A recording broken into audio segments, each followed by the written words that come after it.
Okay, so good afternoon, everyone. Am I audible to you guys?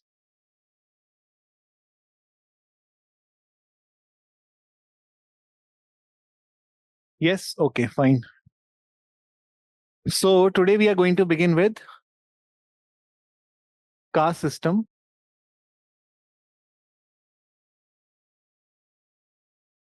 Okay. So in the caste system, remember we have four thinkers in our syllabus, and those four are G.S. Ghurye, M.N. Srinivas,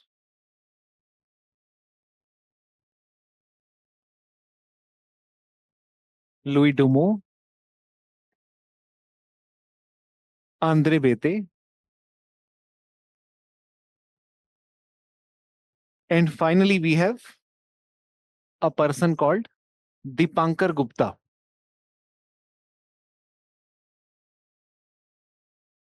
Now he is not directly mentioned in your syllabus, but keeping PYQ in perspective, he has been asked. 2 3 times he has been asked. Okay, so we will understand these five people.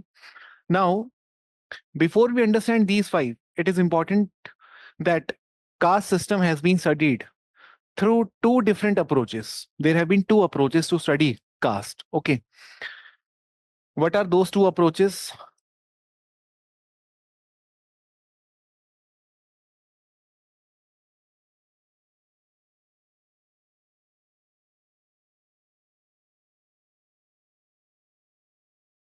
One is book view, second is field view. These two approaches have been used to study caste system. Okay, now when it comes to book view, in the book literally here refers to the textual view, and the text here refers to the old classical Sanskrit text or literature. Okay, be it Vedas, be it Manusmriti, or be it Upanishad, the classical Sanskrit text. So in the text, the caste is not written as caste. It is Portuguese word, of course. It will not be seen as caste here in the book. It is mentioned as varn. Okay. In the text, it is mentioned as varn. That means whenever we study Indological view of caste, we are actually studying varn. Okay. तो हमें ध्यान रखना है वर्ण is nothing but caste as mentioned in the book. Fine. This is the book view of caste, varn. Now, when it comes to field view means that studies conducted on the ground in the field, either through ethnographies or through survey or through census, whatever it may be. In the field, we don't find varna, we don't find caste, we find jati.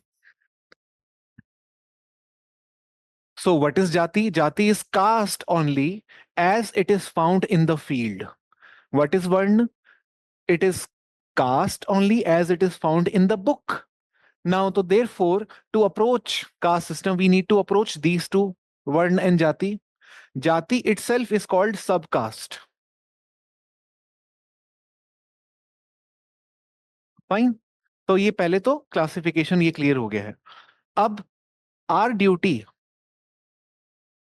is to understand the difference between Indological view of caste, which is Varna, and the ethnographic view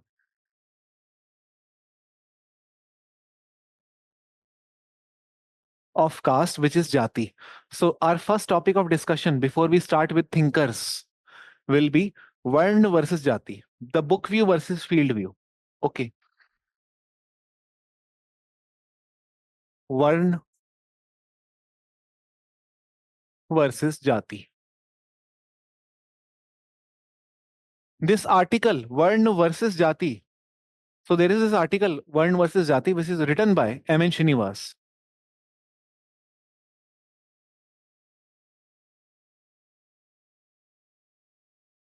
What is Varn? He says it is caste as it is found in Sanskrit text. What is Jati? It is caste as it is found in the field. In fact, Srinivas say Jati is the social reality of caste. Social reality of caste. Basically, he's trying to say Jati is empirical phenomena. Empirical means observe. You can observe it in the ground. That way it is empirical. Unlike Varn, which is abstract phenomena, not empirical. Okay. So this is the first point that we must understand. Now I'll keep writing the points. Okay. You can simply note them down. Second point. Varn presents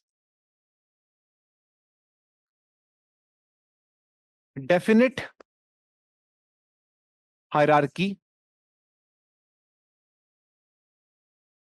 Varn presents definite hierarchy. Okay. So like there is one Varn which is at the top, and then there is another Varn which is at the bottom. So it is fixed as it is not going to change. Okay. So here basically the later Vedic reference has been taken, not the early Vedic. So Varn presents definite hierarchy. Here, Jati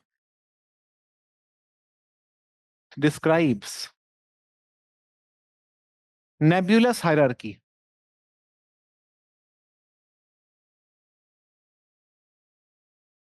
Nebulous. Nebulous means you can't say that in the field one Varn, which is Brahmin, is at the top. In the field, people don't accept all the times in different regions Brahmins at the top. Every jati would have a claim that they are at the top. And when every jati is making a claim they are at the top, that means someone else is at the bottom, which means that although Brahmin may not be at the top, Dalit may not be at the bottom, but there is someone at the top and there is someone at the bottom. Although the order of top and bottom is not fixed or definite like in the Varn, but here hierarchy is definitely there. Although who is at the top is not acceptable to everyone. There is always a debate going on. Who is at the top? There is contestation, conflict. Okay. So therefore, nebulous here reflects simply vague or cloudy. It is coming from the word nebulous, which is used in geography to describe the cloud also. Okay. Now, third,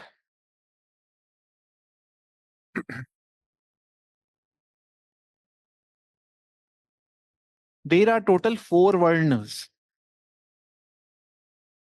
This is not the case with Jati. Jatis could be innumerable.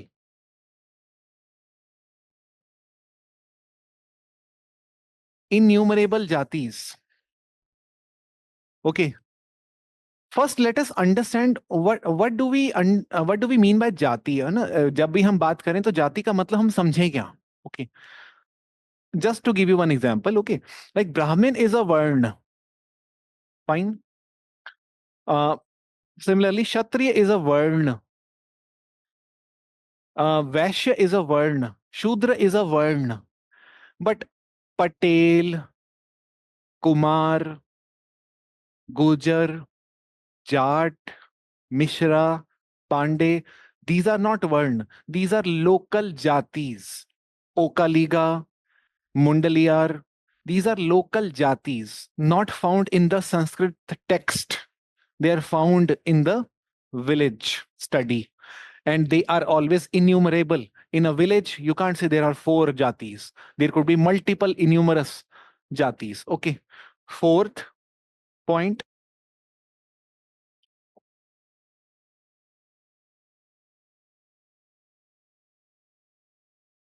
that in the Varn model, it is all India model. All India model, which means Four Varnas are found universally across India.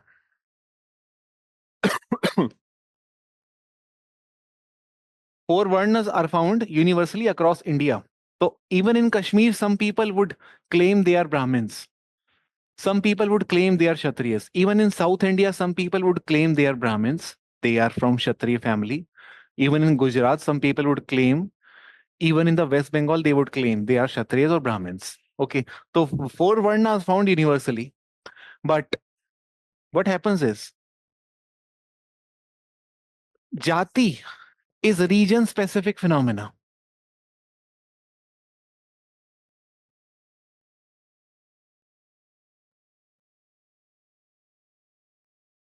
You don't find Mishra all over India, Gujar all over India, Okaliga all over India, Lingayat all over India, but you may find Brahmins all over India, Kshatriyas all over India. So that is why Jati becomes a region-specific phenomena, unlike Varna, which is all India universal phenomena. Fifth, Varna are occupation specific.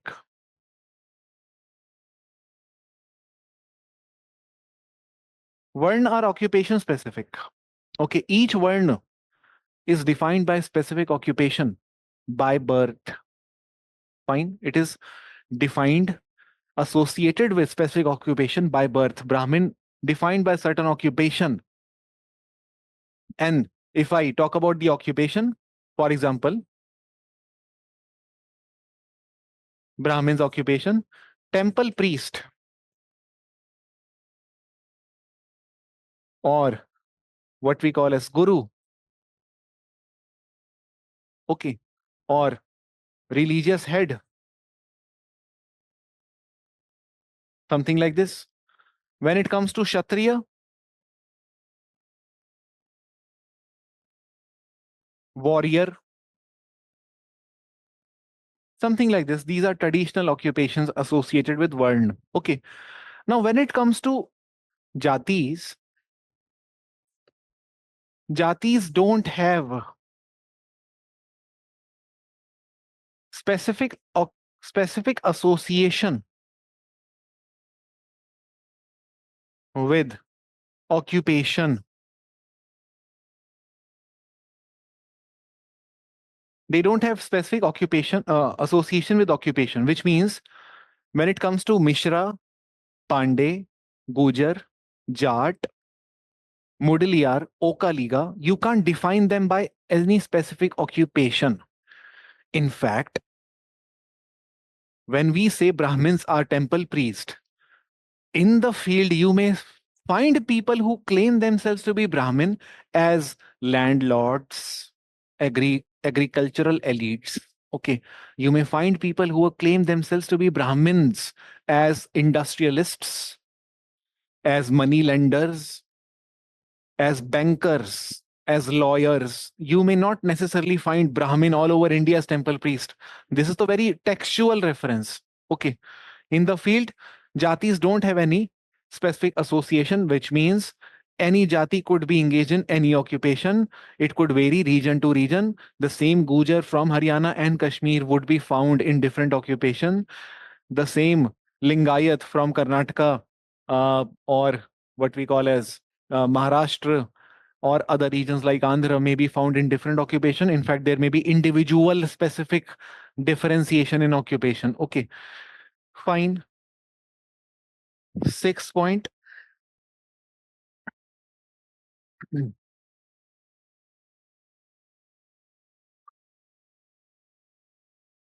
There is no mobility in Varna system.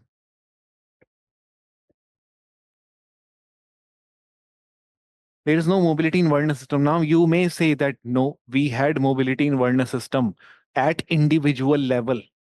The people with better gun, which was achieved through some karma, could upgrade themselves to an a higher Varna. But as I told you, when we are talking about Varna system here, we are taking later Vedic references where the mobility in Varna system was restricted, was shown to be restricted, specifically in the Gupta times, where the Brahmanical supremacy had gotten established. Okay. Now, coming to what we call as jati. Each jati claims higher status and attempts mobility in the field. You see jati attempting mobility, and Srinivas called this tendency of local jatis attempting mobility, claiming higher status by emulating certain lifestyle of the already established twice born or upper caste as Sanskritization. This is something that we already know. Okay, so ये भी हमारा clear हो गया. Now these are the basic 6th point, and one more point which I would like to introduce here. Each varna is presented as homogeneous category.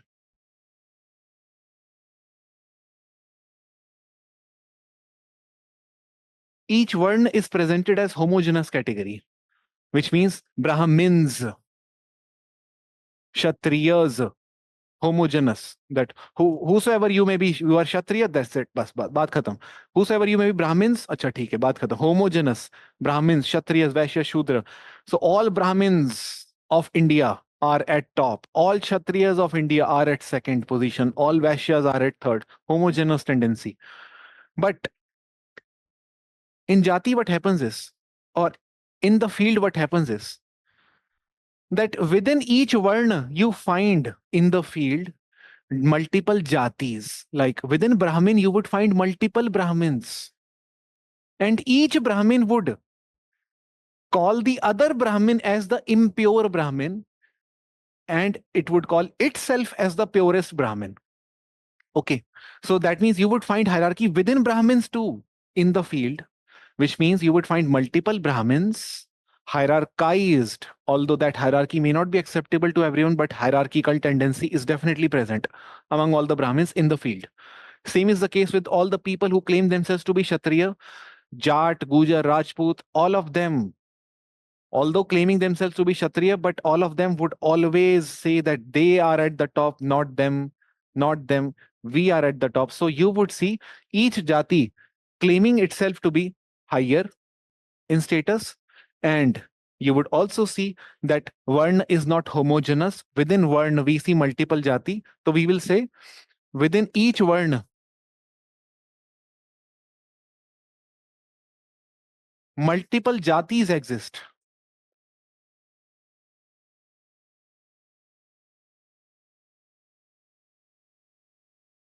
Multiple jatis exist. Okay. And each jati claims itself to be superior to other.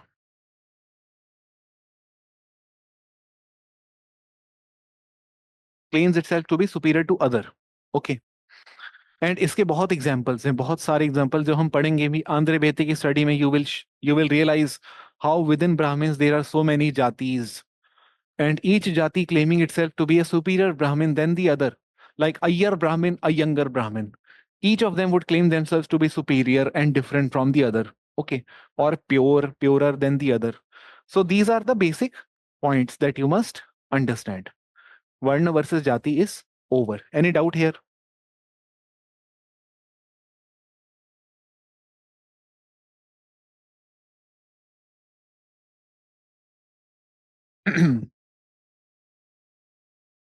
कोई doubt किसी का? No, okay fine, ठीक है. Now भावना sir, Goldsmith, cobbler etcetera जाति occupations? Yes, definitely.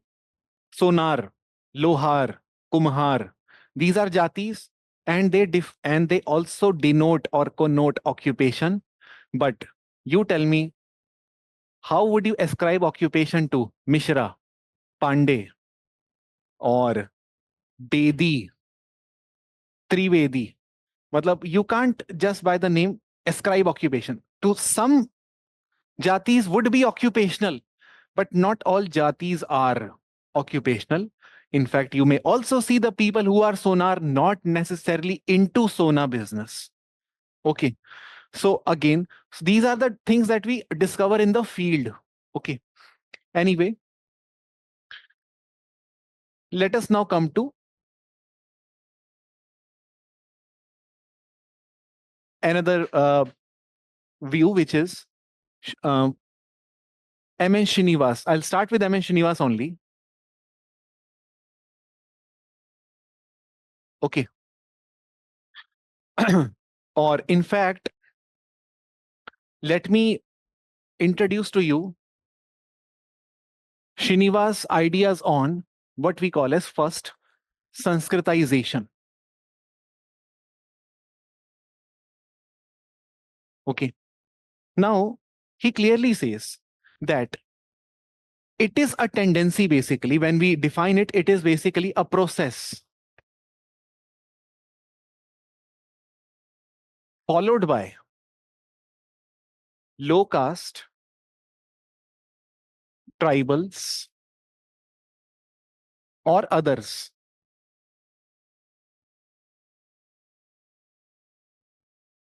to emulate lifestyle of twice born castes. Okay. A process followed by low caste, tribals, or others to emulate lifestyle of twice born castes. Okay. So definitionally, in the definition, basically, there is no mobility. We must remember this. In the definition, there is only emulation. Emulate the lifestyle. Mobility could be the consequence, or it may not be the consequence. There is no necessary correlation between attempt to emulate and mobility achieved. Okay, this could be discouraged too, or this could be encouraged as well. Fine. Now, Srinivas observed this tendency of emulation among low caste and tribals of the twice born caste lifestyle, firstly among Kurg. Okay, and we know very well from our study which we did in the few classes that Kurg people were trying to claim a Kshatriya status and Brahmanical status. These two statuses they claimed. Kshatriya status they claimed because they were ruled by Lingayat Rajas. Brahmanical status they claimed because without Brahmin there is no coronation to king. तो अभिषेक क्या बोलते हैं उसको पट्टाभिषेक cannot be completed without having Brahmin. So these two were the more essential. So Srinivas found this tendency among Kurgs. Okay, the tendency to emulate. Please explain twice born caste. Okay, okay, fine. तो twice born caste क्या होता है? Twice born caste का मतलब वो होता है every caste group और वर्ण ग्रुप बेसिकली जो कि सेक्रेड थ्रेड सेरेमनी को एक्सेप्ट करते हैं और फॉलो करते हैं, जिनके लिए sacred thread ceremony is open. Second birth किसको बोला जाता है? स्पिरिचुअल बर्थ को. फर्स्ट बर्थ होता है हम सब फिजिकली बॉर्न हुए. सेकेंड बर्थ होता है आपका स्पिरिचुअल बर्थ. और स्पिरिचुअल बर्थ कैसे आप पूरा करते हो? When you go through sacred thread ceremony. Okay, जिसे हम कहते हैं ना वो, I am not able to recall the name. Rites होते हैं कुछ, 7 की उम्र में, 9 की उम्र में, 11 की उम्र में, सबके अलग अलग होते हैं. जनेयू, यस, जनेयू सेरेमनी जो होती है सेक्रेड थ्रेड, उसको करते ही माना जाता है स्पिरिचुअल बर्थ हुआ है आपका. अब आप जिसे कहते हैं अगले आश्रम में जा रहे हो. Okay, so twice born caste usually किन को बोला जाता है? Brahmins, Kshatriyas, and Vaishyas. Vaishyas. These three are called the twice born castes. Okay. And who are the low caste? Who are the low caste who are going to emulate lifestyle of the twice born? कौन बचा? शूद्रस बचे. Okay. So that means यहां लो cast का मतलब है शूद्र वर्ण. People from shudra varna. And who are the people from shudra varna? Usually peasants or agriculturalists or craftsmen or artisans.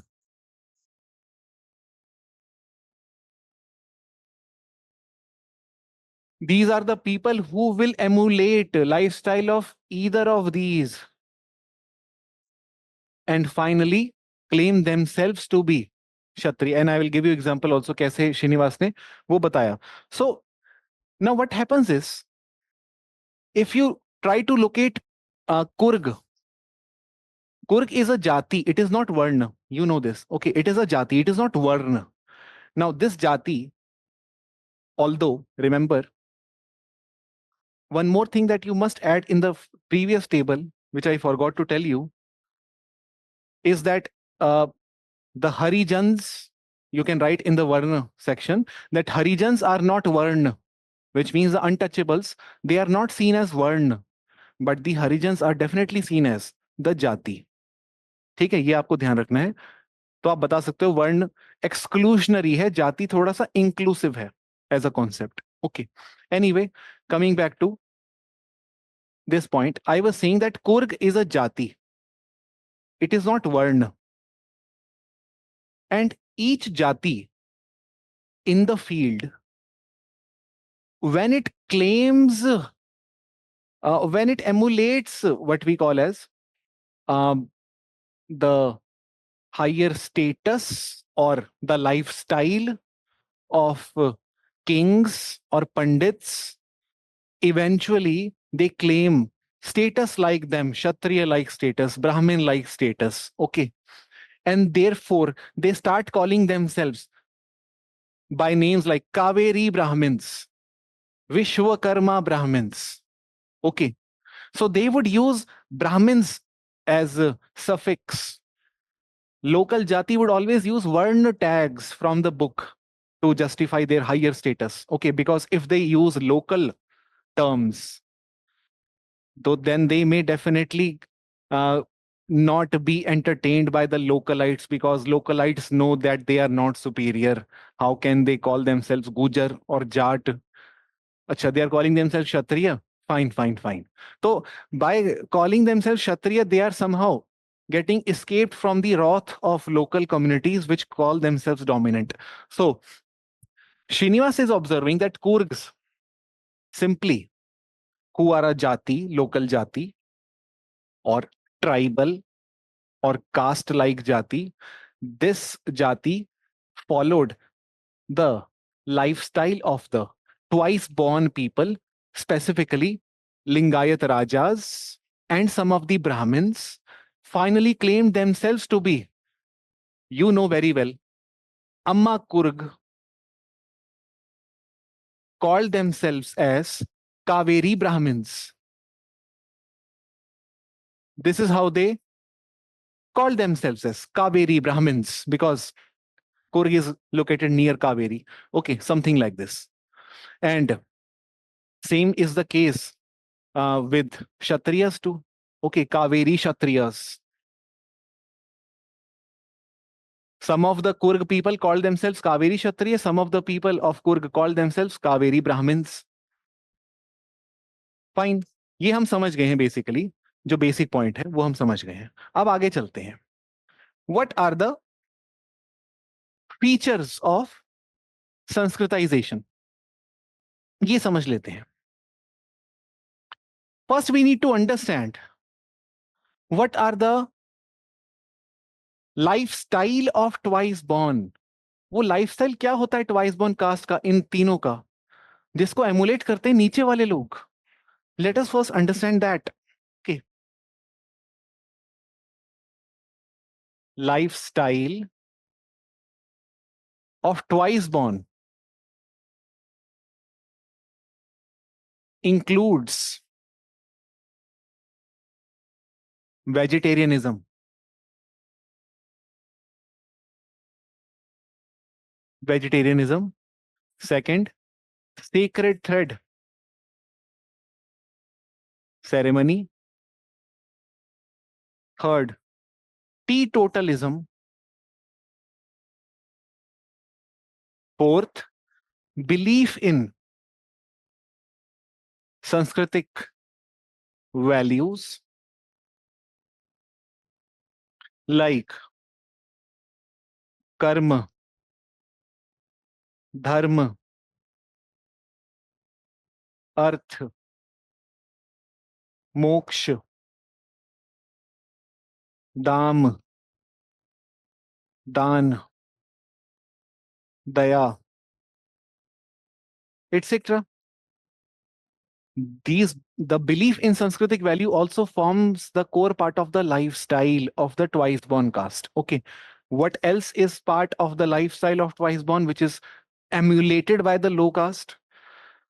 The next thing is some Brahminical surnames.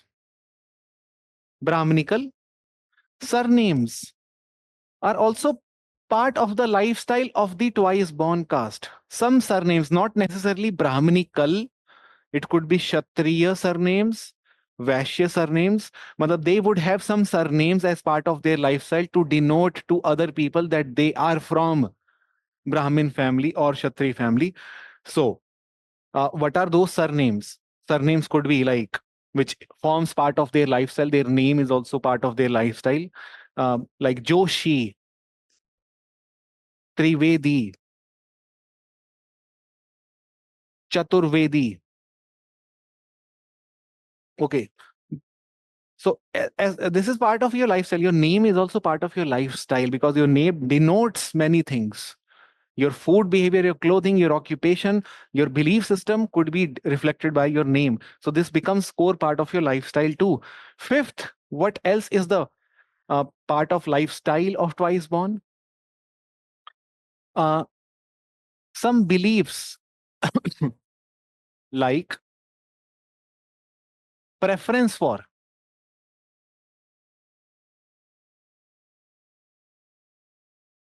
virginity in wives,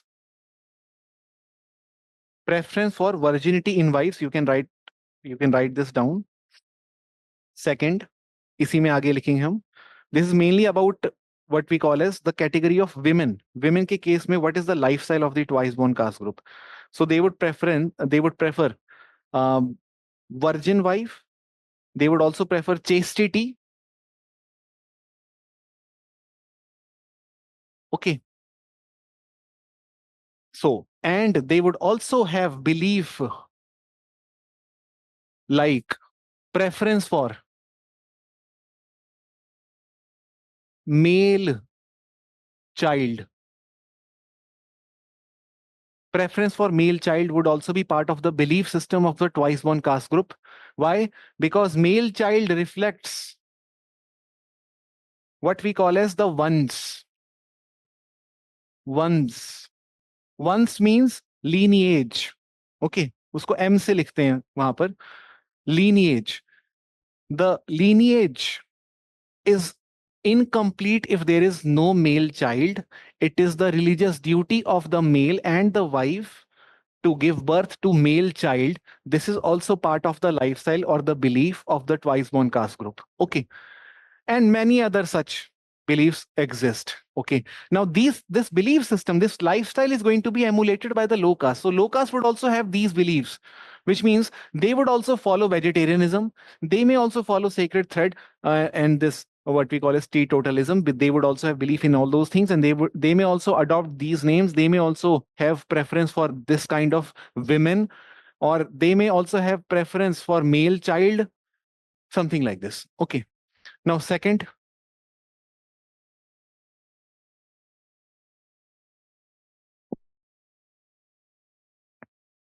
Sanskritization.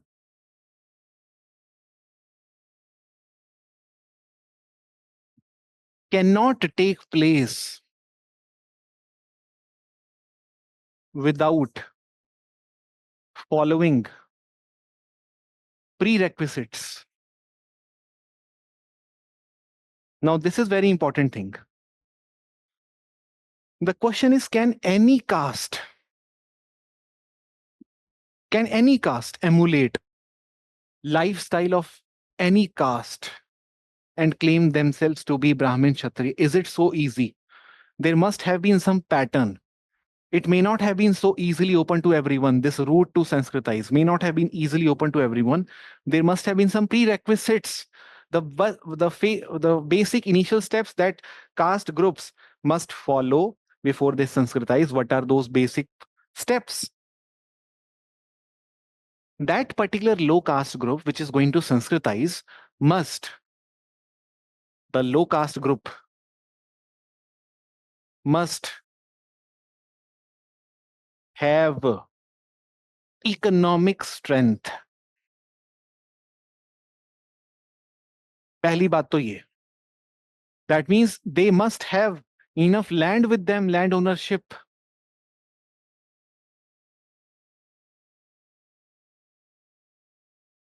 ऐसे तो कोई भी emulate कर लेगा twice born cast को. कुछ तो pre condition होगी.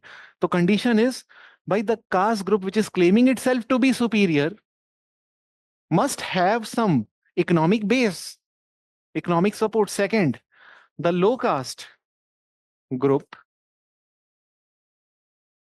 must have numerical strength. आपको समझ आ रहा है कैसे कनेक्ट हो रहा है दूसरे कॉन्सेप्ट के साथ? The low caste group must have numerical strength. ऐसे नहीं कि बस दो तीन लोग ही हैं उस जाति के, थोड़े से अमीर हैं और अपने आप को क्षत्रिय बोल दिया, ब्राह्मण बोल दिया. इतना आसान नहीं होता. Okay. So there has been a pattern. The pattern has been observed by M.N. Srinivas historically. What is so common among the people who Sanskritized? So he found out these features. Okay. And then he goes on to explain that if numerical strength is not sufficient, economic strength is not sufficient, third thing which they must definitely have is what we call as power. The low caste group must have power, political power they must have. Otherwise, without having political power, they can't claim themselves to be Kshatriya. You must have noticed one thing in the ancient history. When you would have read ancient history, you must have realized only after claiming the ruling uh, or power structure, a group is claiming itself to be Kshatriyas. Only after claiming power, they would claim themselves to be Kshatriya. It was not that they were Kshatriya and then they claimed power. They claimed power first and then they claimed themselves to be Kshatriya. So claiming power or having power becomes a prerequisite. Okay. Now, like for example, Guptas. Guptas were Vaishyas initially. The moment they gained power, the Gupta dynasty, after gaining power, they claimed themselves to be Kshatriya. You must have read this. Okay. And fourth thing which they must do, the group must do, is to invent a myth.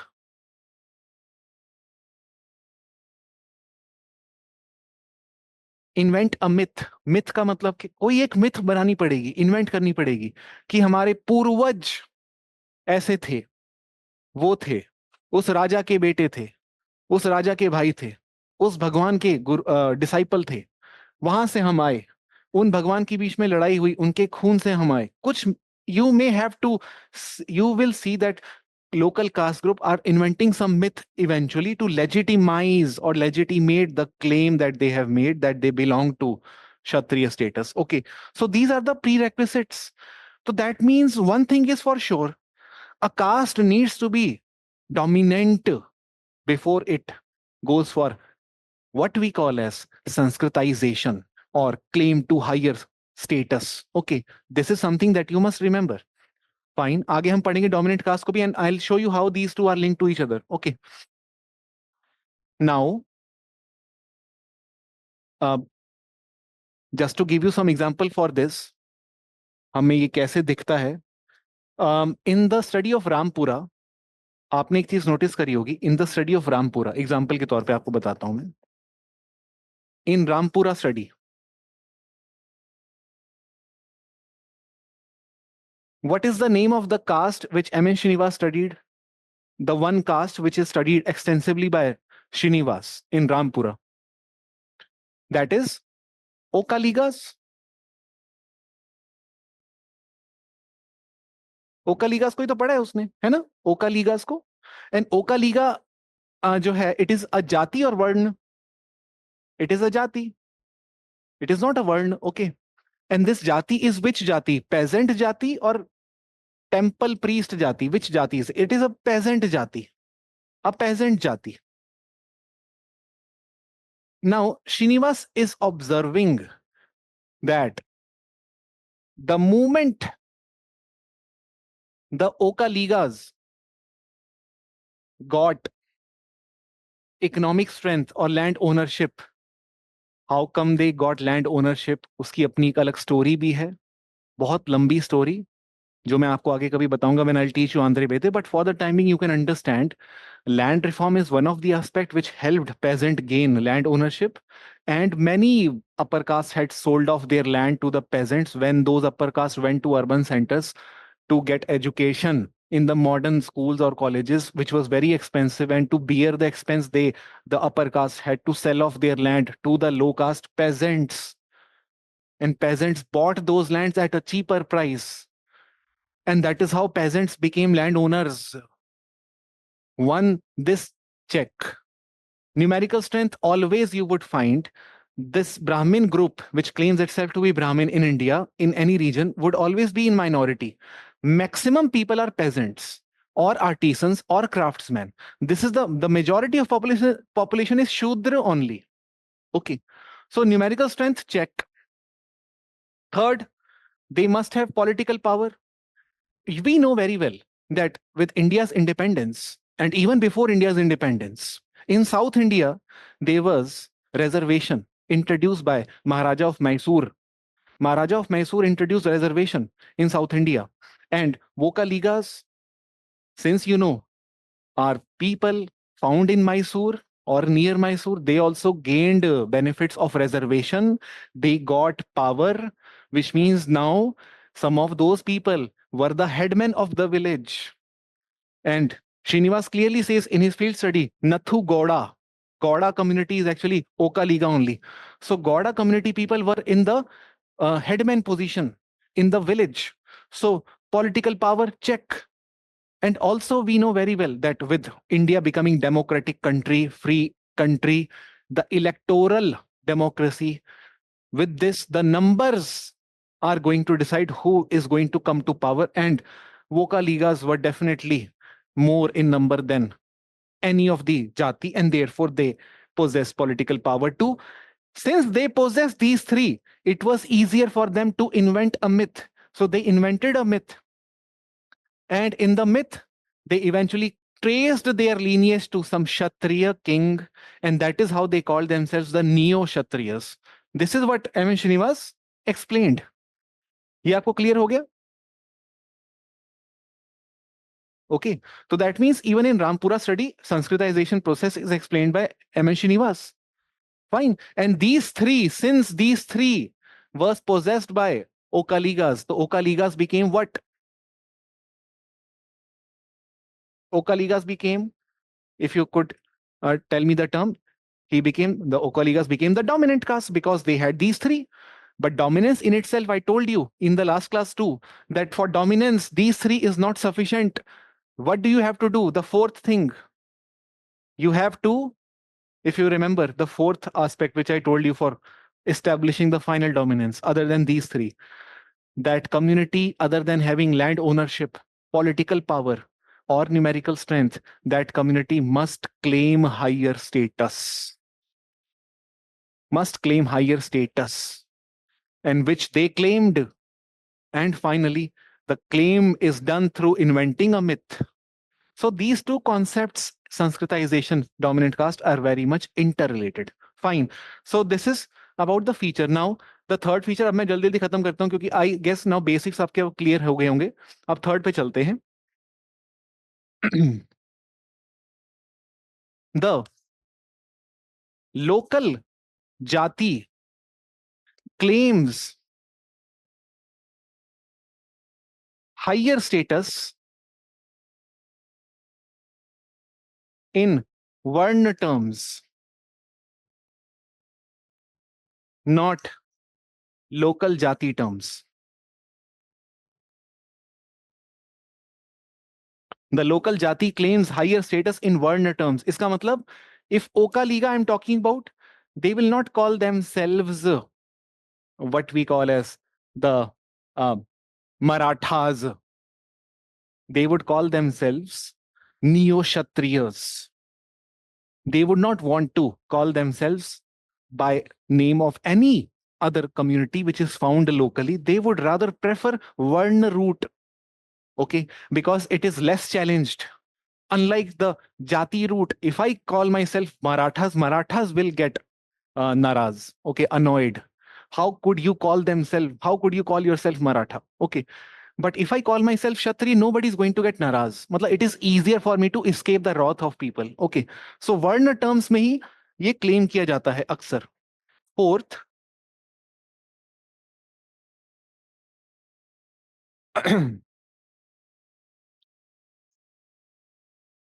the वर्ण position claimed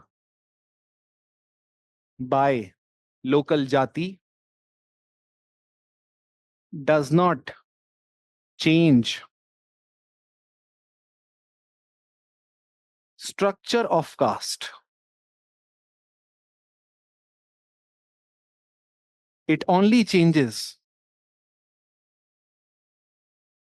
position of caste.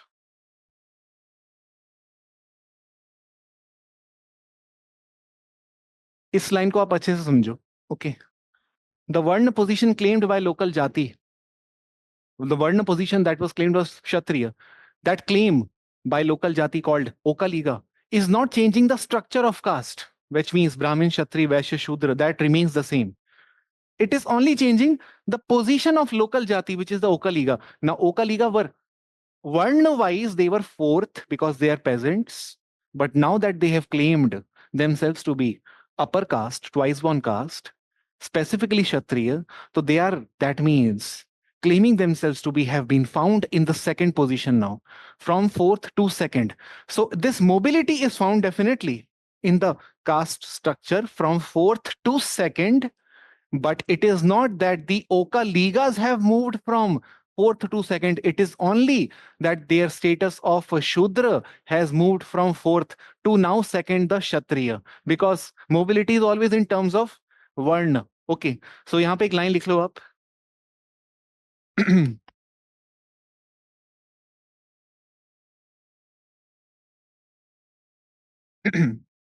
Srinivas observes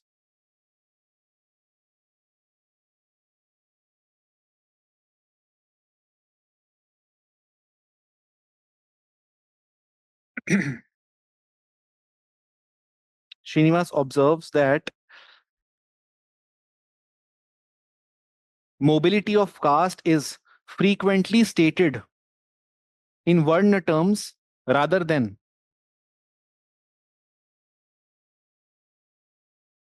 in terms of local caste situation.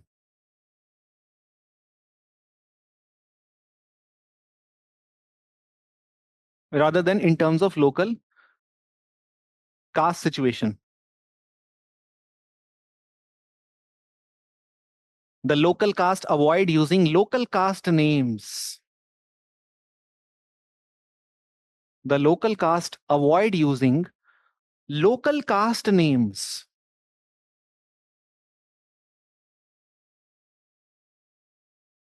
Since the connections of these individuals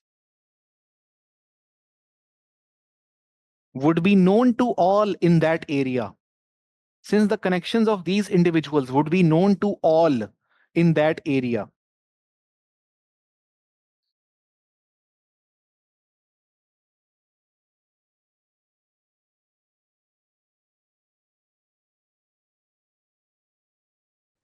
Would be known to all in that area. Full stop. On the other hand, a local caste will not find it difficult to call itself Brahmin, Kshatri, or Vaishya.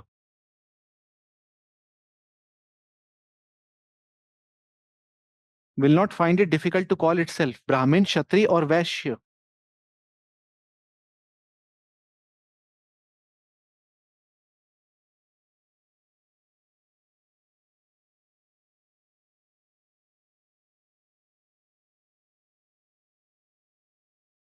For example, the Bedas of Mysore. For example, the Bedas of Mysore. Beda is a local community in Mysore. Bedas of Mysore will not call itself Oka Liga. Will not call itself Oka Liga. But it may call itself Valmiki Brahmin. Will not call itself Boka Liga, but it may call itself Valmiki Brahmin. I mean, when Sanskritization is done, it is always in by claiming the Varn tag, not the local Jati tag. This is what is important. Okay. Now, fifth point. किसी को कोई भी confusion होगा, you may ask me freely. Vishal, कुछ भी confusion होगा तो पूछ लो.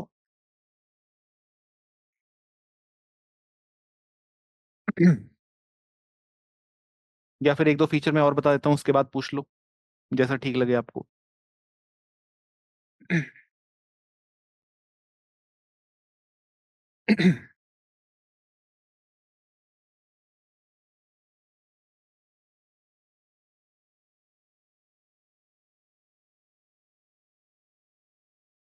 What does it mean by connections here? Which connections? Local connections, जो village में connection है. See, if I am from Maharashtra and if I am Patel community person, I will not call myself, in order to get higher status, I will not call myself Maratha. I will call myself Kshatriya. I mean, to call myself higher, I'm taking reference of Varna. Because if I use the Maratha label, Maratha, every Maratha knows me, or we in village are known to each other. We have connections to each other. So they may come to know easily how can he claim himself to be Maratha. हाँ, जो भी मतलब यार, पाटिल हो पटेल हो, मैं example के तौर पे आपको वैसे बता रहा हूँ, वैसे कह रहा हूं मैं. ठीक है. अब आते हैं नेक्स्ट पॉइंट पे. Sanskritisation functions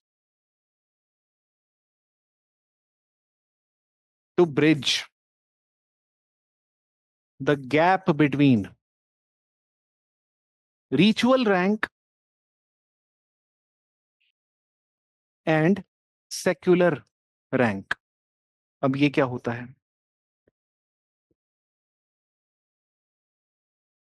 okay. Sanskritization functions to bridge the gap between ritual rank and secular rank. इसका मतलब बड़ा सिंपल है.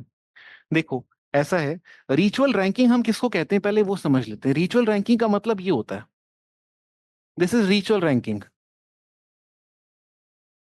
Okay, that means textual ranking. Sanskritic textual ranking. And in the ritual ranking, who is at the top? Brahmin is at the top. Why Brahmin is at the top? Because religion, religion is given the highest importance in Indian society. Okay. And religious status is given more and more importance over wealth and the power that you possess. So this is called as ritual ranking, the religious ranking. Since they are at the top because they are coming from the mouth of Brahma, they are at the bottom, they are coming from the foot of Brahma. So ritual ranking. Now, what is secular ranking? Secular ranking is not based on religious status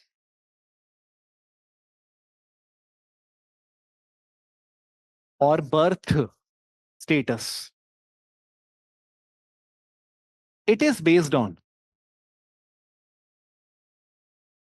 wealth and power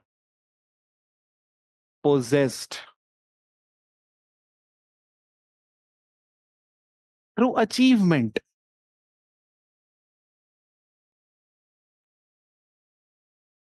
okay, इसका मतलब क्या होता है?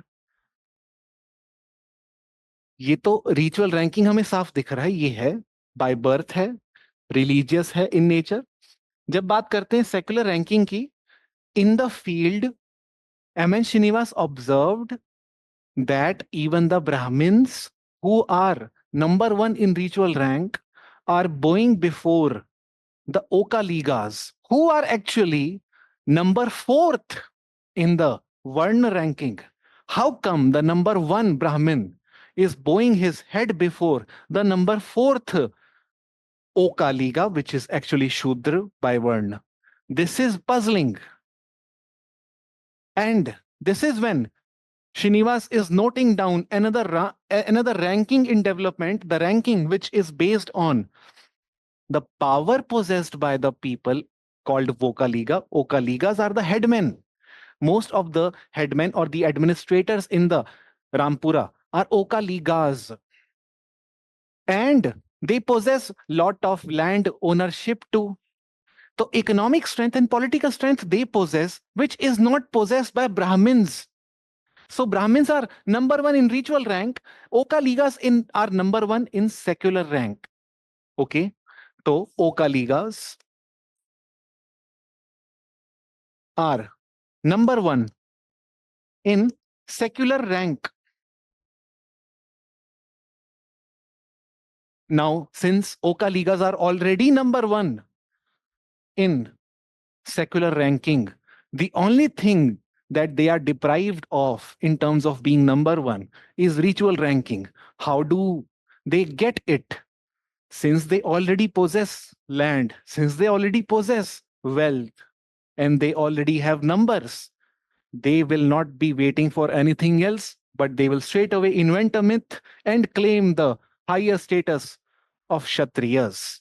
That is how they claim themselves to be neo Kshatriyas, and this is how Sanskritization is bridging the gap between the ritual rank and the secular rank. The people who were at the top of secular rank now is also claiming high ritual ranking. Did you get this point?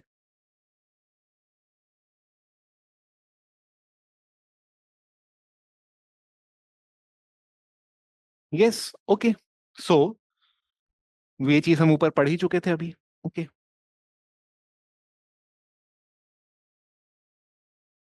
This helps them to claim neo kshatriya status.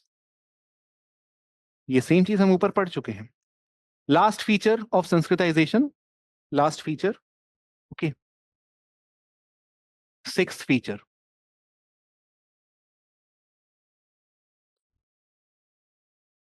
Srinivas observed, one through fieldwork, second through some historical records too. It is not as if he depended only on fieldwork. He had colonial records as well before him. The gazetteer he had before him, and he had gone through a lot of colonial gazetteers, and he also did some fieldwork stretched over 4 to 5 years, sporadically, not in a regular fashion.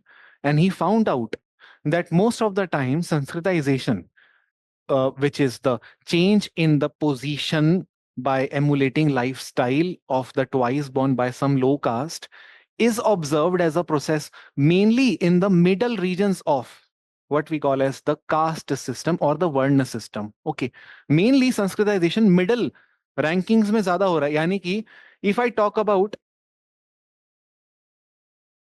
this being the varna system, तो ये पाया गया है कि ज्यादातर शूद्र लोगों ने क्षत्रिय या वैश्य स्टेटस क्लेम किया है, ब्राह्मण स्टेटस कम क्लेम किया है, आसान नहीं है। यानी कि ज्यादातर केसेस में मोबिलिटी इधर तक हो रही है, मिडल रीजन्स में, यहां से ऊपर टॉप टॉप पोजीशन में। ऐसा नहीं हो रहा कि कोई ब्राह्मण शूद्र बन रहा है, कोई वैश्य शूद्र बन रहा है, कोई क्षत्रिय शूद्र बन रहा है, नहीं, शूद्र से ही ज्यादातर ऊपर यहां तक मिडल रीजन्स तक है। तो इसको एक लाइन लिख लो, Srinivas observed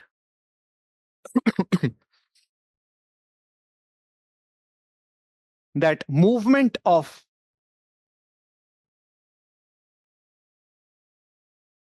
caste group has always been possible in the middle regions of hierarchy. Movement of caste group has always been possible mainly in the middle regions of hierarchy.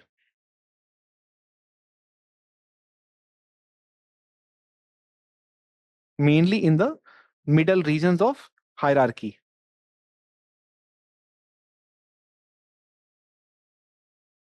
ठीक है?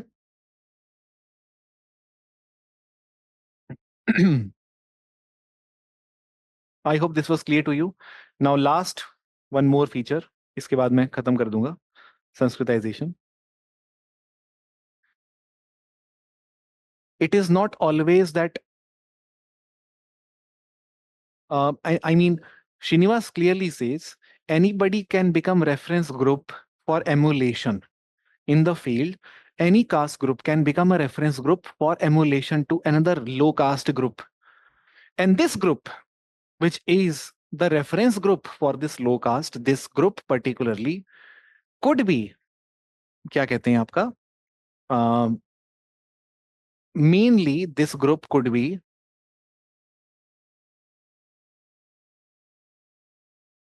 anyone. Anyone. That means even Brahmin group, any group which claims itself to be Brahmin could be reference group to low caste.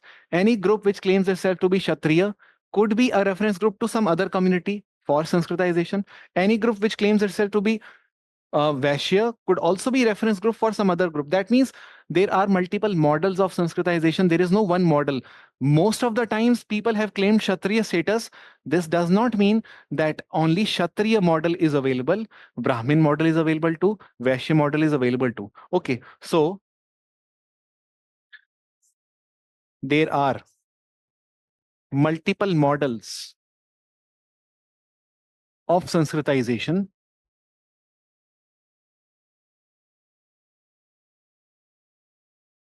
Multiple models of Sanskritization.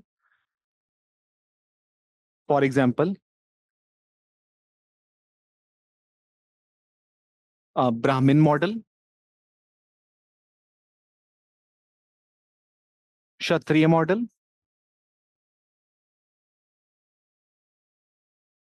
Vaishya model.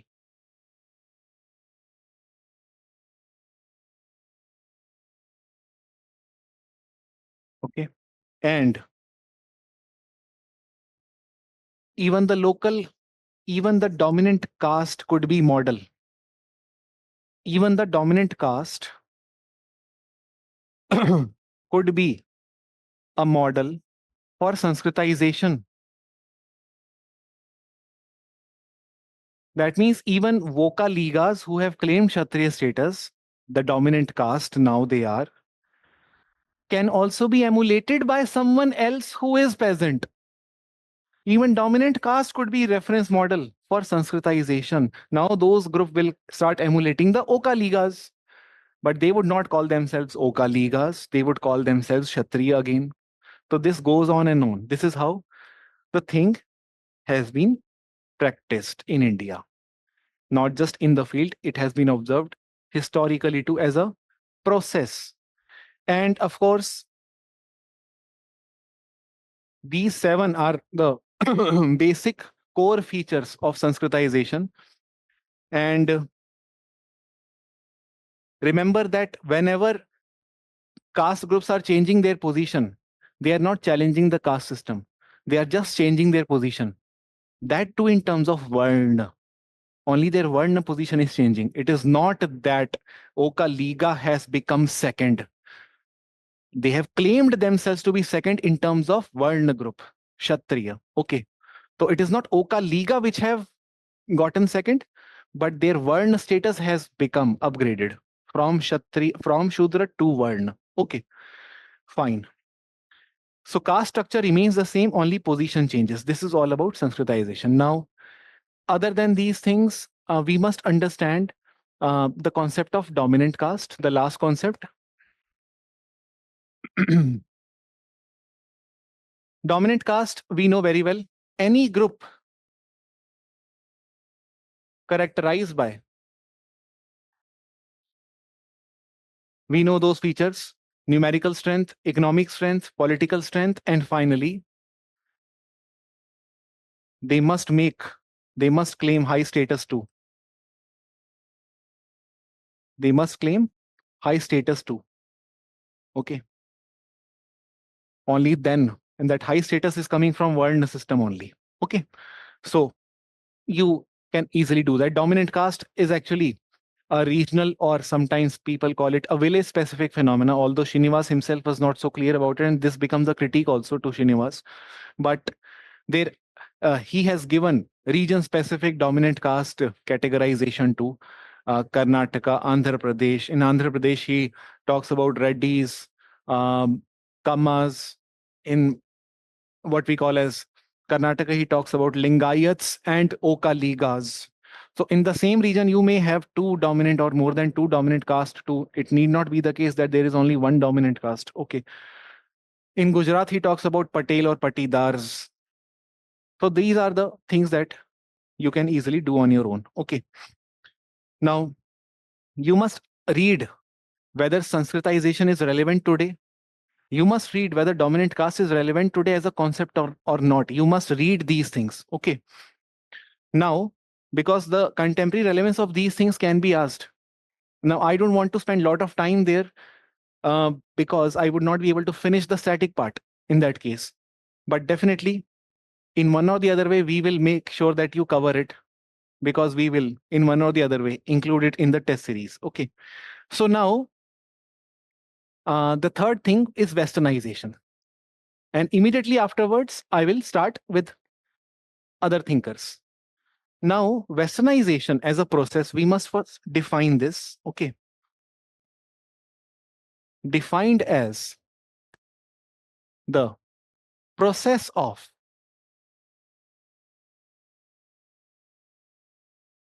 changes in institutions, ideology, technology, and values in more than 150 years of British rule.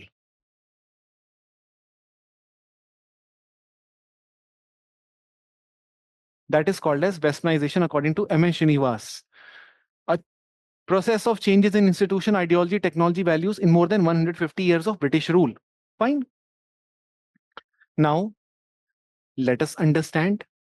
It seems that this process would be against or going against Sanskritization. Remember, Sanskritization has two meanings. इसको भी आपने ध्यान रखना है.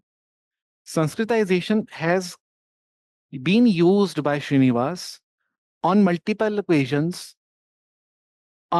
differently, and the meaning has to be drawn through context.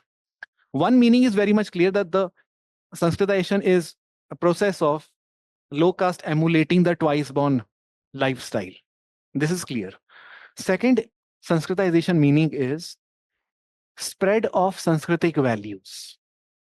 Okay, the spread of Sanskritic values across territory, which Ghuria would call as diffusion of Hindu values.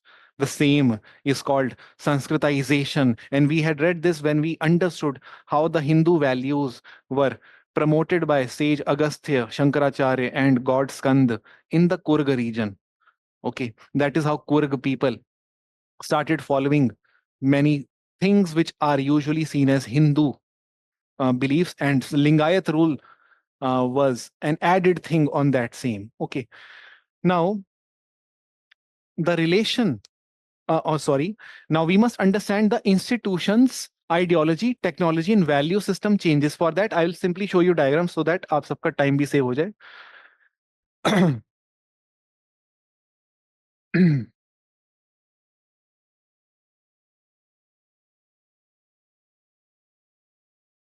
So, see, westernization. Cultural changes in Indian society as a result of 150 years of British rule, changes at 4 levels: institutional level, ideological level, technological level, behavioral level.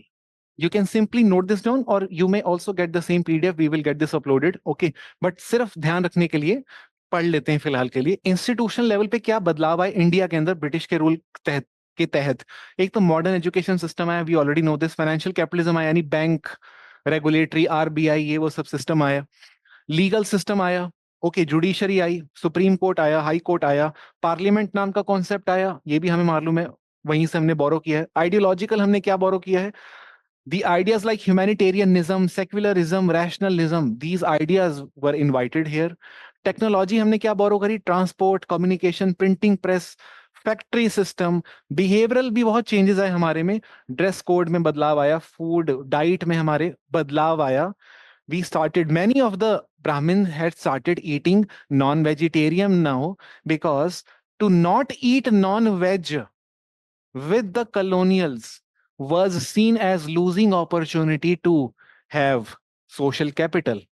So many people started eating non-veg, and many people started having wine too. That means teetotalism, which means restriction on alcohol, was also shunned away with, and they resorted to drinking alcohol as part of the behavioral change.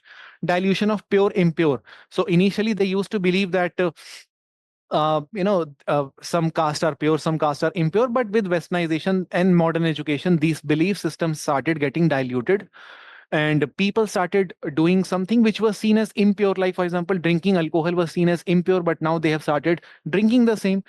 Eating non-veg was seen as impure, but they are doing it.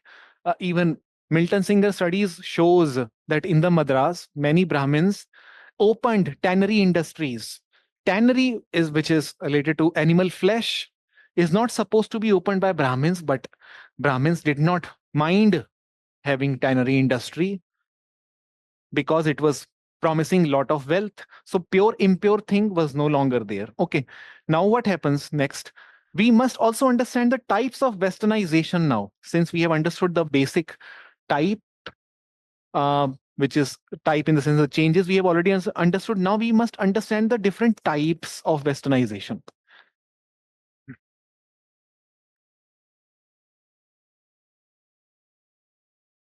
Primary, secondary, tertiary. ओके, primary westernization की जब हम बात करते हैं, so basically this refers to a process of few people claiming to be the primary beneficiary of westernization. मतलब कि primary westernisation का मतलब होता है कि एक वेस्टर्नाइजेशन का वो पहलू जहां पे कुछ लोगों को ज्यादा सबसे पहले फायदा मिल गया. ओके, तो primary westernization basically refers to an a process involving few groups to be the beneficiary, to be the primary beneficiary of westernization.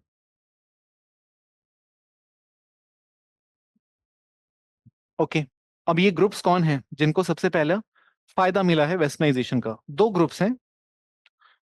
एक तो ग्रुप है, मैंने अपने यहां पीछे डायग्राम में भी बनाया हुआ है. एक ग्रुप तो आपको मालूम होगा, socio religious reformers. They are the beneficiaries. I mean, most of these people you would note, Swami Vivekanand, Saraswati, uh, and I see Vidyasagar, all of them are upper caste, definitely, men, definitely, but at the same time, they were Western educated too. This Western education helped them to read the same Vedas or go through Vedic literature through rationalist outlook. They started questioning the infallibility of Vedas. Some people defended the same. So there was dialogue, debate going on in the religious discourse, which was somehow prohibited until Westernization had progressed or had gotten initiated in Indian land. So socio-religious reformers was the first group which got the benefits of Westernization. Second group was the commercial classes.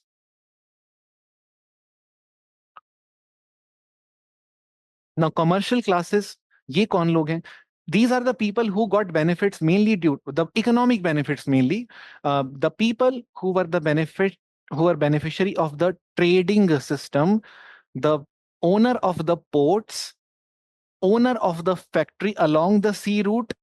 इसमें ज्यादातर लोग region wise अगर हम चलें, in Maharashtra, most of them were Parsis, okay? And if I go to Madras, they were Brahmins. If I go to Bengal, they were Baniyas. So these three form what we call as the nuclei, जो हमने पहले पढ़ा था ना, a subculture of westernization, the nuclei. These plus this, इन दोनों को मिला दो, this forms the nuclei, primary beneficiary. Okay, the subculture. इनका लाइफस्टाइल अलग है, इन दोनों का लाइफस्टाइल अलग है. इन दोनों का लाइफस्टाइल अलग है समाज से, तो डेफिनेटली इनका आपस में भी अलग है. If you look at this people, socio-religious reformers, Srinivas says they are internally westernized but externally Sanskritic. Okay, internally westernized but externally Sanskritic.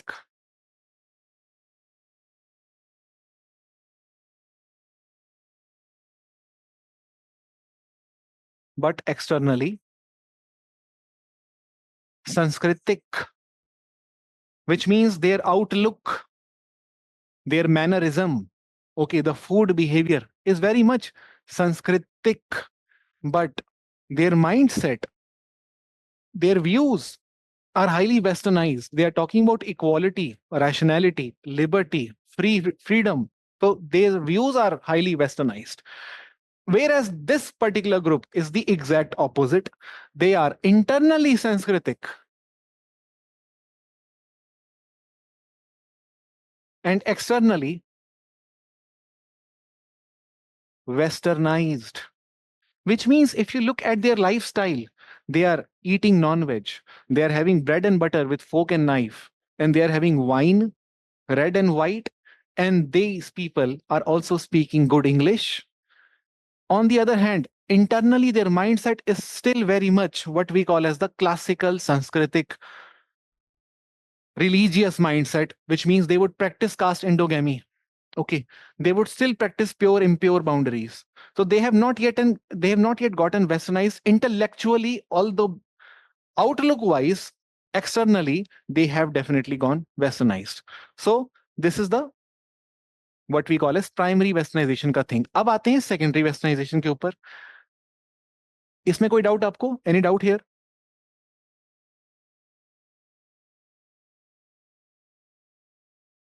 Okay. Now secondary westernization क्या है? Here we see it is no longer about one or two groups who are getting benefits of westernization. Now we see general masses undergoing westernization. Unlike the first case where few groups undergoing westernization, here we see masses. अब ये masses तक कैसे पहुंच रहे हैं ideas? Because we know very well. If you go back to these people, Ram Mohan Roy, I.C. Vidyasagar, and all these reformers, one thing which was very special about them that they had established what we call as the organizations. Brahma Samaj, Dharma Sabha. Okay, so these organizations were actually spreading those ideas, the modern intellectual Western ideas, among the masses. Whereas these people had opened factories, sea routes, and many people, because of them, got employment and therefore experienced mobility in terms of class. That means consumption behavior definitely got enhanced. And that is why investment also got reflected among their behavior. And that is how masses becoming beneficiary of westernization. So this is the secondary westernization. Fine. So you can simply just note down this line that unlike the primary westernization, here general masses undergo westernization. And now we have people who are patients in hospitals. We don't see only the doctors who are Western educated, we see patients also getting familiar with rules and regulations, that instead of some jhadu, they had to sit and they have to write application, they have to submit, wait for queue. Okay, this is all bureaucratic structure that they have started experiencing now. Same is the case with readers of the newspapers are also getting westernized each time they are reading newspaper, because printing press although was established by a few people, but the beneficiary were the readers eventually. So they got exposure to dialogue, debate between different leaders on Western ideas. Tertiary westernization actually refers to the slow pace of westernization among the low caste, the Dalits or the tribals. The people who are having least exposure to westernization are seem to have been undergoing to seem to have gone undergone tertiary westernization, which is the later stage. Okay, so I guess this westernization is over. Now the last thing is westernization versus sanskritization.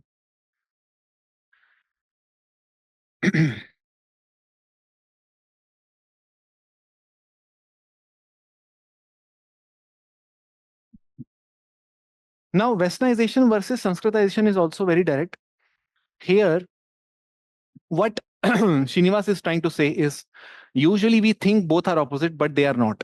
Instead, there are threefold or dynamic relationship. There is a dynamic relationship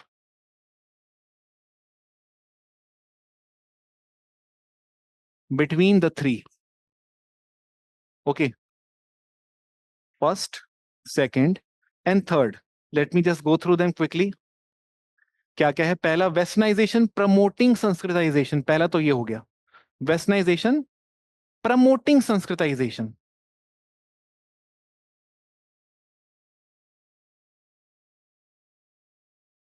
अब यहां पे आपको समझने की जरूरत है एक बड़ा इंपॉर्टेंट चीज, कि यहाँ पे संस्कृताइजेशन का मीनिंग क्या लिया गया है.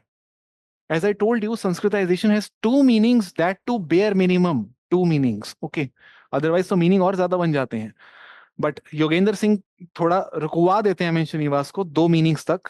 पहला मीनिंग तो हो गया process of emulation of the twice born caste by the low caste. Second meaning हो गया स्प्रेड ऑफ द सांस्कृतिक वैल्यूज. यहां पे हमें सेकंड मीनिंग दिख रहा है, which means westernization is promoting or helping in spread of the सांस्कृतिक values.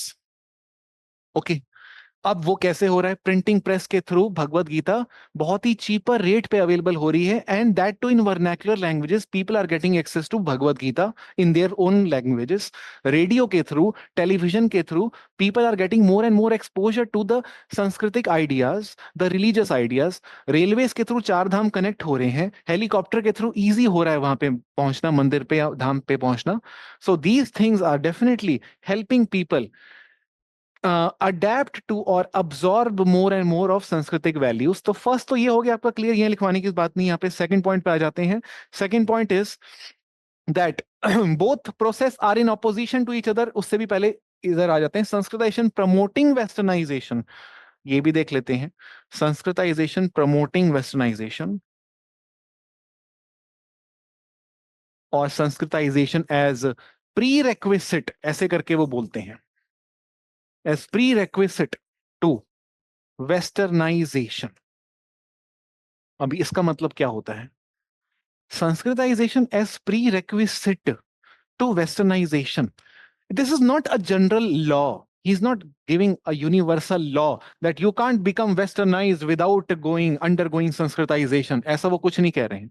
वो ये चीज उन्होंने कही है सिर्फ और सिर्फ ये जो दो ग्रुप्स थे शुरू में जो हमने देखे थे, जिसको हम प्राइमरी ग्रुप्स बोलते हैं, the primary beneficiary of westernization, जो आपका रिफॉर्मर्स थे प्लस कमर्शियल क्लासेस थी, उनके बिहेवियर को नोट कर कर श्रीनिवास बता रहे हैं कि कुछ तो स्पेशल है among those people, that they are the first ones to have gotten westernized. What is so special about them? Why? These were the people who got westernized first and no other. What was so special about them? So then it was realized, Srinivas says, the one thing which is common in all of them is that they already belong to uh, some groups, the privileged groups, the historically privileged groups who had valued education since ages, which is Brahmins. The socio religious reformers, all of them, as you know, are Brahmins, most of them specifically, are Hindu upper caste men, and they had valued education since long because of their uh, caste, by the virtue of them being born to that caste, Brahmins, which actually value education a lot. And therefore, it was easier for them to inculcate the Western education or Western ideas or intellectual ideas of liberty, equality, fraternity, or promoting dialogue.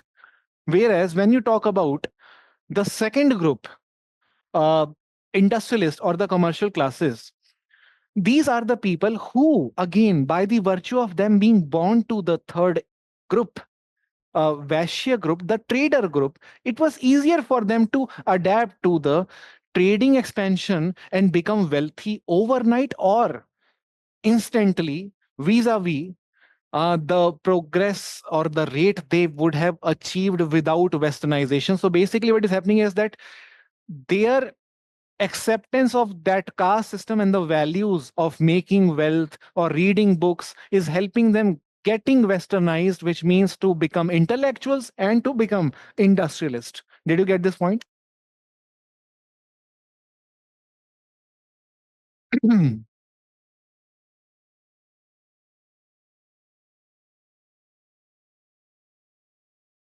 यहाँ पे कोई doubt आया आपको?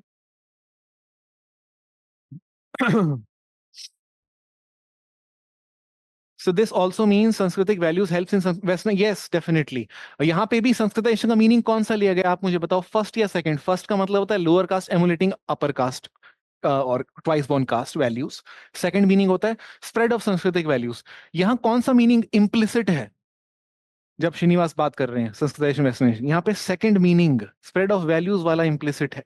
तो वो जो ये जो खेल खेलते हैं मैं श्रीनिवास ना, उसको योगेंद्र सिंह पकड़ रहे हैं और वो योगेंद्र सिंह क्लियर कर देते हैं कि भाई दो तरीके से मीनिंग यूज किया गया है इसमें। अब जो थर्ड है, third is which is very obvious, sanskritization as opposite to westernization. ये तो बहुत सीधा है। ये बहुत सीधा है। वेस्टर्न वैल्यूज बोलती हैं कि भाई जो मर्जी खाओ, यू हैव फुल फ्रीडम, कोई रिस्ट्रिक्शन नहीं है। जिससे मर्जी शादी करो, यू हैव फुल फ्रीडम, कोई दिक्कत नहीं है। सांस्कृतिक वैल्यूज कहती है नहीं, यही चीजें खानी, वो चीजें नहीं खानी, शादी इसी के साथ होनी, उनके साथ नहीं हो सकती। ऑब्वियसली ऑपोजिशन तो होएगा दोनों के बीच में। ओके, तो कुछ एग्जांपल यहाँ पे जैसे लिखे गए हैं, alcohol, non vegetarian, leather industry, autopsy, ये सब वेस्टर्न आइडियाज हैं। इंडिया में cutting the body was seen as sin, just like Europe में भी सेम वही था, इंडिया में भी था।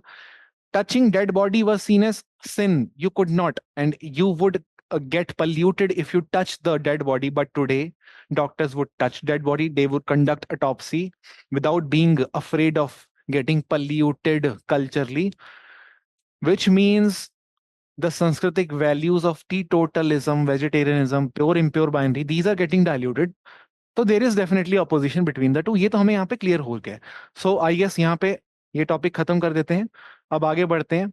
इसके बियॉन्ड श्रीनिवास में और कुछ इंपॉर्टेंट है नहीं other than critic of Sanskritisation and critic of dominant caste, जो आपको करना ही करना है। और इनका रेलेवेंस आप ये होमवर्क मान के चलो, आपको करना ही करना है। मैं करा सकता हूं बट फिर पूरा टाइम उसी में ही चले जाएगा। बेटर है टेस्ट डिस्कशन के थ्रू मैं खत्म करूं वो सब। ओके, आगे चलते हैं। नेक्स्ट थिंकर वुड बी क्या कहते हैं, जीएस घुरिए बहुत सिंपल आदमी है। GS Ghurye, okay. GS Ghurye ने ज्यादा कुछ खास कंट्रीब्यूशन नहीं है, एक दो चीजें जो मैं आपको बता दूंगा इनके बारे में। अ, आपको ऑलरेडी मालूम है जीएस घुरिए में काफी चीजें आती हैं, but when it comes to what G S Ghurye says on caste specifically, ये थोड़ा सा अलग हो जाता है। इंडोलॉजिकल पर्सपेक्टिव का एक एस्पेक्ट है cast, because when he is explaining caste, he is not doing field work as such, although he has done field work, okay, on caste only, Mahadev Koli Maharashtra में। लेकिन माना नहीं जाता उनको इतना ज्यादा फील्ड वर्कर जितना ज्यादा श्रीनिवास को माना जाता है। इनका ज्यादातर फील्ड वर्क नहीं है बल्कि बुक वर्क है। तो कास्ट सिस्टम पे जो इनकी स्टडी है, उसमें सबसे पहले we must define the caste according to G S Ghurye. Define caste according to caste system, in fact according to G S Ghurye. Caste system क्या होता है, जीएस घुरिए साफ बोलते हैं, आपको याद भी होगा हमने पढ़ा भी था, दैट आर्यंस नाम के लोग आए थे। If we believe that theory to be true which he did, okay, Aryans invaded India.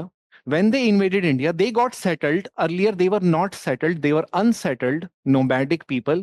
Eventually, they got settled in India in the Indo Gangetic Plain. After getting settled, they formed three, four things.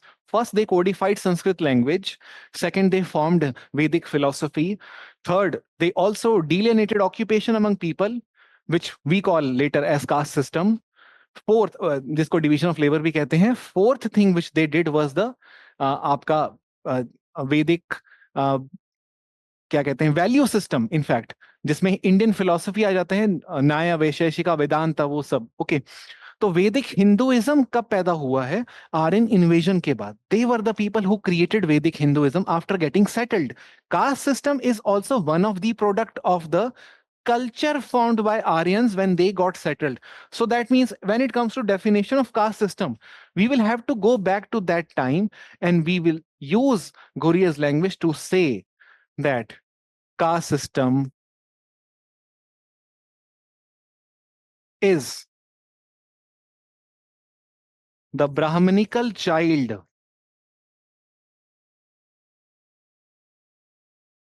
of Indo-Gangetic belt which spread throughout India through diffusion.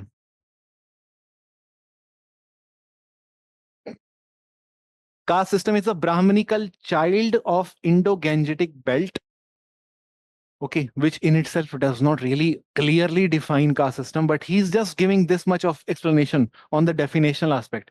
A Brahmanical child of Indo-Gangetic belt, which spread throughout India through diffusionism. Now, he goes on to describe some features of this Brahmanical child. इस Brahminical बच्चे के कुछ features हैं, 6-7 features, उन features के through definitional aspect पूरा हो जाता है, okay. So we know very well कि when he explains diffusionism, he is explaining spread of values, caste system being one of them. Wherever caste system got spread, there we see rise of caste-based hierarchy again, be it South India, Northeast India, or West India. Okay. Features of caste system we already know. But remember, here when he's describing features of caste system, he's describing features of caste as it was during Gupta period. ये cast system के features जब हम बोलते हैं, आखिर ये किस time के फीचर्स होंगे, क्योंकि हर टाइम तो अलग अलग रहा है, कोई मॉडल लेके चलना पड़ेगा हमें। तो घुरिए बोलते हैं it is features of caste system as it was during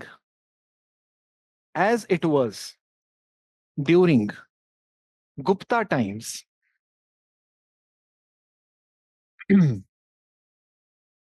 okay, Gupta को लास्ट हिंदू पॉलिटिकल एम्पायर ये बोलते हैं, ओके। मतलब ज्यादा इनका फैसिनेशन गुप्ता के लिए था as last Hindu empire, okay. Fine features of caste system as it was during Gupta times. और वो फीचर्स आपको ऑलरेडी मालूम है, तो उसमें हम टाइम वेस्ट नहीं करेंगे, you know those features, 6 features हैं। 1 2 3 4 5 6, एंड ये जब फीचर्स बोले जाते हैं तो आप अज्यूम कर लो यहाँ पे कास्ट का मतलब वर्ण ही है। यहाँ पे कास्ट का मतलब वर्ण, क्योंकि ऑब्वियसली गुप्ता के टेक्स्ट्स में, गुप्ता पीरियड के टेक्स्ट में, you will not find the mention of word caste, you will only find mention of the word varna. तो जब कास्ट बोला जा रहा हो तो वो रेफरेंस यहाँ पे वर्ण को ही दिया जा रहा होगा, this is for sure. Okay, तो दो 6 features you can easily go through दो थिंग्स। ये मेरे को बताने की जरूरत तो नहीं है, आप तो कर ही लोगे, इजी है, बहुत डायरेक्ट है। ओके, सो हमें बस ध्यान रखना है कि ये जो कास्ट सिस्टम है ये डिफ्यूज हुआ है all over India, which means even in tribals you would see these features getting penetrated, and this is what G.S. Ghurye would call as Hinduization of tribes, and he would also call it as Aryanization of South. If you see the Hindu values getting spread to South India, he called it Aryanization of South. If you see Hindu values getting spread to tribes, you call it Hinduisation of tribes. और आपको मालूम होगा इन सब के ऊपर debates आगे जाके शुरू होते हैं, हिंदुआइजेशन ऑफ ट्राइब, फिर ट्राइब कास्ट कंटिन्यूअम करके कुछ आता है, कुछ स्कॉलर्स आते हैं जो देखते हैं किस हद तक ट्राइब में कास्ट लाइक एलिमेंट्स हैं, बट ये सब जीएस घोरिये से ही शुरू हो रहा है। और डिफ्यूजनिज्म नहीं होता तो संस्कृताइजेशन की स्टडी भी नहीं होती। तो जो स्प्रेड ऑफ वैल्यूज जो श्रीनिवास सेकंड मीनिंग लेके चलते हैं वो घुरिये के अंडर रह के लेके चल रहे हैं, क्योंकि डिफ्यूजनिज्म का लिंक है संस्कृताइजेशन के साथ। ओके, अब जीएस घुरिये बोलते हैं that caste system was so integrating all of us, we had already covered this. Okay, caste system had integrated all of us, हम सबको एक साथ रखता था वो, until until Britishers came and created fishers। अब ये इंपॉर्टेंट है, कास्ट सिस्टम हम सबको जोड़ के रखता था, किसी ने भी नहीं कहा था कि एंटी ब्राह्मण मूवमेंट चलाओ, किसी को कोई दिक्कत नहीं हो रही थी एक्सेप्ट 1 और 2 इंस्टांसेस जो इतने बड़े नहीं थे। बट ब्रिटिशर्स ने उस चीज को एग्रावेट कर दिया, Britishers actually aggravated this. Okay, how Britishers aggravated this, यहां पे चलते हैं, ऊपर ही डायग्राम आपको मैं दिखा दूंगा।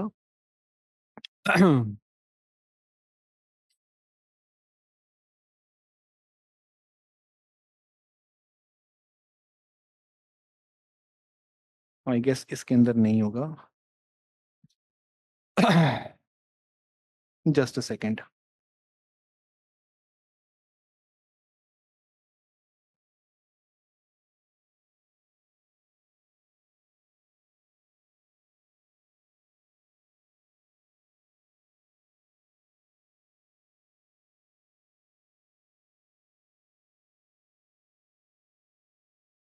ओके, सो ब्रिटिशर्स ने ऐसा क्या किया वो देख लेते हैं, impact of Britishers on caste system. G S Ghurye के हिसाब से, one, caste experienced, caste system experienced fluidity, थोड़ा फ्लूइड हो गया, जो रिजिड था ना सिस्टम बहुत ज्यादा, थोड़ा सा फ्लूइड हो गया। और साथ के साथ at the same time caste also experienced rigidity, मतलब कि एक कांस्टेंट फ्लक्स में चल रहा है कास्ट, जो कास्ट अभी तक टिका हुआ था पत्थर की तरह, दीवार टूट नहीं रही थी, ये कास्ट के अंदर ब्रिटिश के आती ना फ्लक्स शुरू हो गया एक, ठीक है, फ्लूइडिटी और रिजिडिटी दोनों चल रहा है। अब किस किस ओकेजन में फ्लूइडिटी आ रही है कास्ट सिस्टम के अंदर, if you see socio religious reform period, these are the people who questioned caste system, who questioned the impurity, although not as vehemently as Phule did or Ambedkar did, but still they did have some idea or they did advocate equality of people across caste, which was definitely causing weakness of caste system. Second was British legislation. The legislations introduced by Britishers, इन्होंने कई सारे legislation introduce किए, चाहे वो untouchability के abolition को लेकर हो लोकल लेवल पर, चाहे वो पानी के एक्सेस को लेकर हो लोकल लेवल पर। कई लॉज ब्रिटिशर्स लेके आए जिसकी वजह से अपर कास्ट और लोअर कास्ट के बीच की जो बाउंड्रीज हैं जो कि फिक्स्ड थी वो टूटने लग रही थी। ओके, नाउ रिजिडिटी किस वजह से आ रही है, कास्ट सिस्टम रिजिड क्यों हो रहा है अंडर ब्रिटिश? एक तो कास्ट सेंसस की वजह से, okay, and second is caste based reservation की वजह से।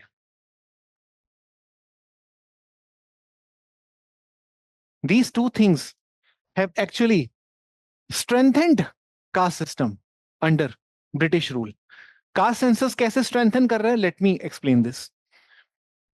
Ghuriye says, which many other scholars later followed from Ghuriye, or uh, or highlighted one of the most essential contribution of Ghuriye in terms of study of caste was, Ghuriye always used to say that caste census, whenever it was conducted by census commissioners, every time in the field, local caste people claimed higher caste status. Okay, there was a tendency among people to form associations and claim higher caste status night before Britishers or census enumerators would come to them for their enumeration. So the villagers had this preconceived notion about census enumerators that they are coming to rank us 1, 2, 3, 4. We don't want to be seen as lower rank. Let us form association. And the moment they come, we will say we are number 2. Okay. So caste census actually enabled social mobility in the caste, which was the unintended consequence. Many people formed association and claimed higher status. So this is actually making caste system very rigid, making people still believe in second position being sacred, first position being sacred. So that is actually making caste system rigid only. Caste based reservation was also adding on to the same effect of making caste system rigid. Now, how did this make, although we should say that it is actually weakening, but the issue is, just think like this. If we divide people forever in terms of blocks who will get separate access to education, and if we think of further subdividing them into further mini blocks to get representation proper, this will only solidify the caste system. Okay, so this is what G.S. Ghuri is trying to say on the impact of British on caste system. So there is no one such impact that caste system got weakened or strengthened. Rather, we see both. So एक line आप लिख लो.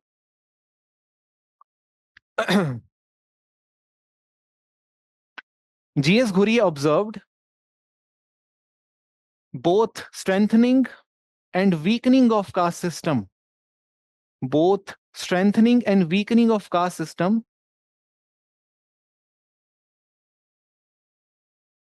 under British rule.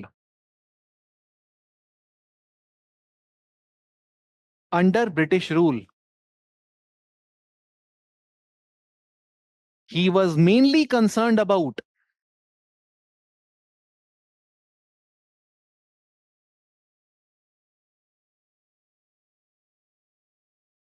a phenomena called caste patriotism. He was mainly concerned about a phenomena called caste patriotism.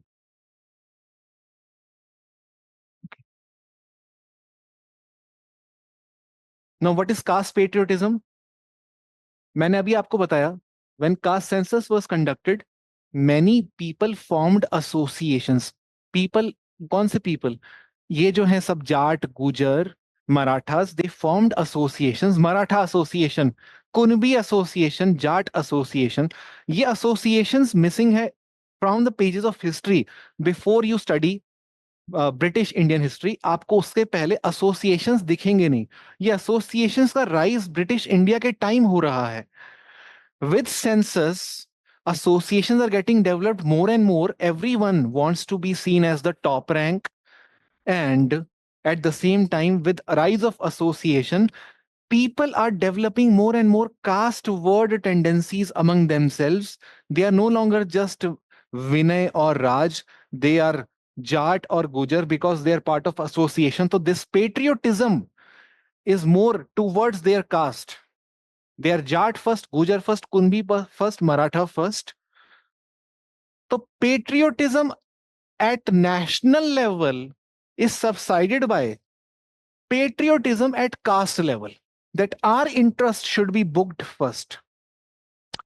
So instead of national patriotism or patriotism at national level, we had the same at caste level. This is what Ghuria observed, which is making caste system more and more strong. Did you get this point? Okay, so write down caste patriotism refers to a tendency among caste associations, a tendency among caste associations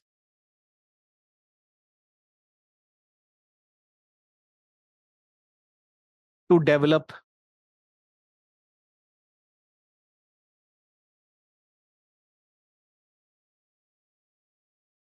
inward, inward or community sentiments on the lines of caste. Inward or community sentiments on the lines of caste.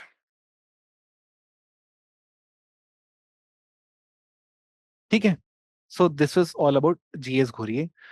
And one more thing that we must remember is G.S. Ghurye observed when caste census was conducted for the first time. And this is important because caste census has been in the news. So G.S. Ghurye used to say that when caste census was conducted in India, 1931, and before that too, because 1871 it started, 1891, 1901, the first official census, some people call it as 1871, some people would call 1891 wala as the official, some people would call 1901 wala. Okay. But anyway, when it comes to caste census, Ghurye says when it was conducted in India in 1931, then it was found that non-Brahmins in South India, the non-Brahmins in South India, uh, somehow staged protest against over-representation of Brahmins in the administration, in the universities. This was not resonating very well with the non-Brahmins from South India, and there comes non-Brahmin movement or anti-Brahmin movement against the Brahmins by the South Indian non-Brahmins, which means that social movement got developed around caste lines, caste patriotism developed around caste lines. These associations helped many non-Brahmins get mobilized against the Brahmins. So this is breaking India into caste blocks. This is what G.S. Ghurye believes. Okay, so I hope this is clear to you. Now, the next thing to be understood is a person called uh, um, Louis Dumont. Okay, so we'll start with Louis Dumont. Just give me 2 minutes break. I need some rest. मैं 2 minute में ही आता हूँ. Continue करता हूँ. Okay, so let us begin with Louis Dumont. Now, what does Louis Dumont have to say on caste system? Okay, so remember, Dumont is using Indo-logical approach, definitely,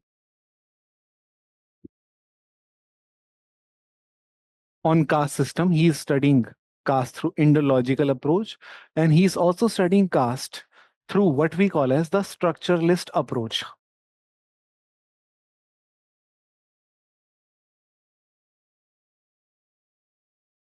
Okay, these two approach he is using to study caste system. Now, what is structuralism? Indology we understand. Okay, study of classical text to understand any institution. When it comes to structuralism, structuralism is basically a philosophy or a theory made or developed by Levi Strauss, who used to say that society is organized not in terms of groups which are contributing in terms of some functions. Society is organized in terms of groups which are arranged in hierarchy of pure and impure. Okay, this is in context of Dumo's application of structuralism. Structuralism अपने आप में क्या होता है मैं आपको simple बता दूं. ह्यूमन माइंड जो होता है, ह्यूमन माइंड वो समाज को ना ऑपोजिट के टर्म्स में देखता है. Good bad, moral immoral, legal illegal, right wrong, left right. ये जो हमारा माइंडसेट है, इसी माइंडसेट का प्रोडक्ट है caste system, pure impure, where pure is the Brahmin, impure is the untouchable.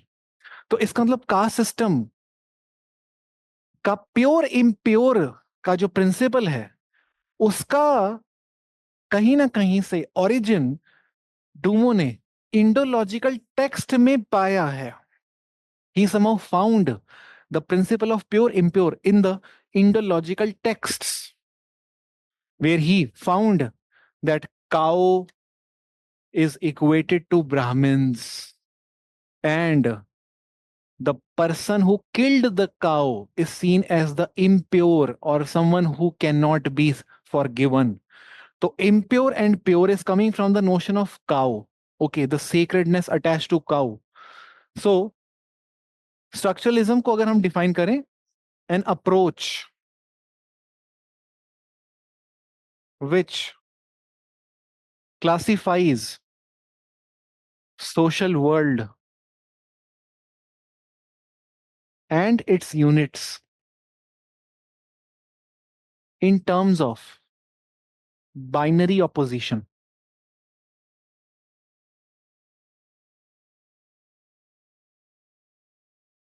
In terms of binary opposition, like right, wrong, moral, immoral, good, bad, God, evil, religious, scientific, okay, traditional, modern, conformity, deviance. हम ये binary opposition ही देखते हैं हमेशा. Okay, fine. Now, this is applicable. This is visible. Binary opposition is visible as a principle in formation of caste system too,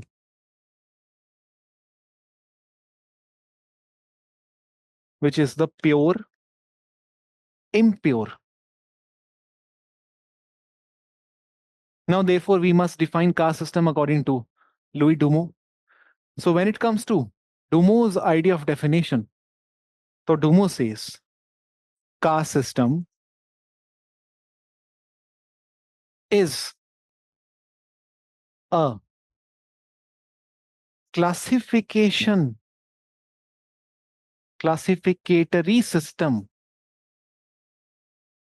of social groups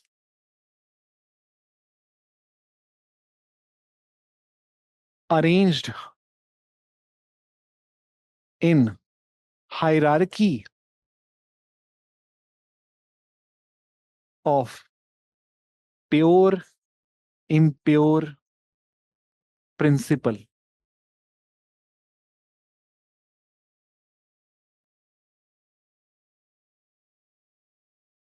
Classificatory system of social groups arranged in hierarchy of pure, impure principle. Okay. This is what Dumo would say. Now, let us come to the features of caste directly. क्या क्या features उसने cast के दिए, अभी आपको ये ध्यान रखना है कि क्योंकि Dumont has done field work too, इसने फील्ड वर्क भी किया है, सिर्फ टेक्स्ट वर्क नहीं किया है. तो यानी वर्ण और जाति दोनों को पढ़ा है इसने, बट दोनों के अंदर प्योर इम्प्योर के बाइनरी ऑपोजिशन को लेकर समझा है इसने दोनों को. चाहे टेक्स्ट बेस्ड वर्ण सिस्टम हो प्योर इम्प्योर, चाहे जाति बेस्ड, चाहे कॉन्टेक्स्ट बेस्ड जाति सिस्टम हो, उसमें भी प्योर इम्प्योर की बाउंड्री उसने समझी है. सो फीचर्स अब हम लिखते हैं, क्या क्या है फीचर्स ऑफ caste system. सबसे पहला feature, hierarchy of social groups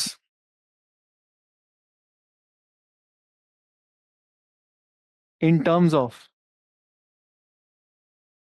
pure and impure.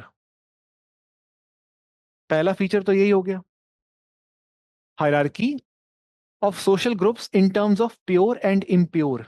जहां पे प्योर का मतलब क्या है? प्योर का मतलब ब्राह्मण है,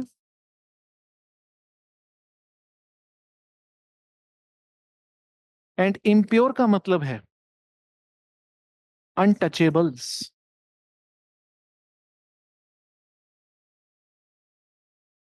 untouchables, they are the impure. Okay.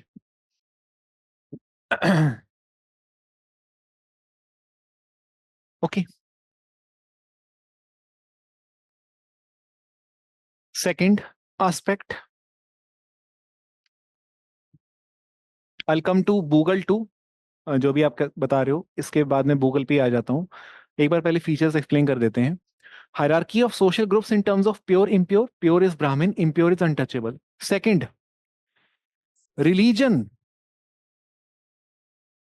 और religious status is superordinate to economic and political status. Now what does it mean? If you see the caste system, it is like this.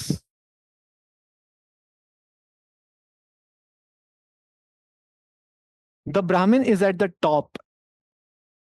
Dumo says he is not, Brahmins are not at the top because they are the wealthiest among all. They are not at the top because they are politically powerful among all. They are not at the top because they have highest numbers among all. They are at the top because religious status of Brahmins is seen as the purest according to the text, which means the caste system has come into existence only because of a layer of society called religion, which has kept Brahmins superordinate to the people who are wealthy and the people who are powerful. So Brahmin's top position reflects the importance of religion. Kshatriya second position reflects the secondary importance given to political status. And the Vaishya's third place reflects tertiary importance given to economic status. And if you look at the last layer, not even Shudra, but the untouchable, if you see, they are not untouchable because they don't have numbers. They are not untouchables because they don't possess power. They are not untouchable because they are poor. They are untouchable because of the same religious sanction.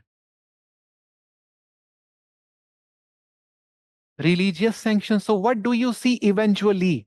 Eventually, you see the caste system is layered with religion at the top and bottom, governing wealth and the politics. So the power and wealth is encompassed by religion from extreme ends. ये है caste system according to Louis Dumont. ये वाला point समझ गए आप लोग? ठीक है। सो इसको हम ऐसे लिखते हैं, religious status encompasses wealth and power, which means you see hierarchy even here.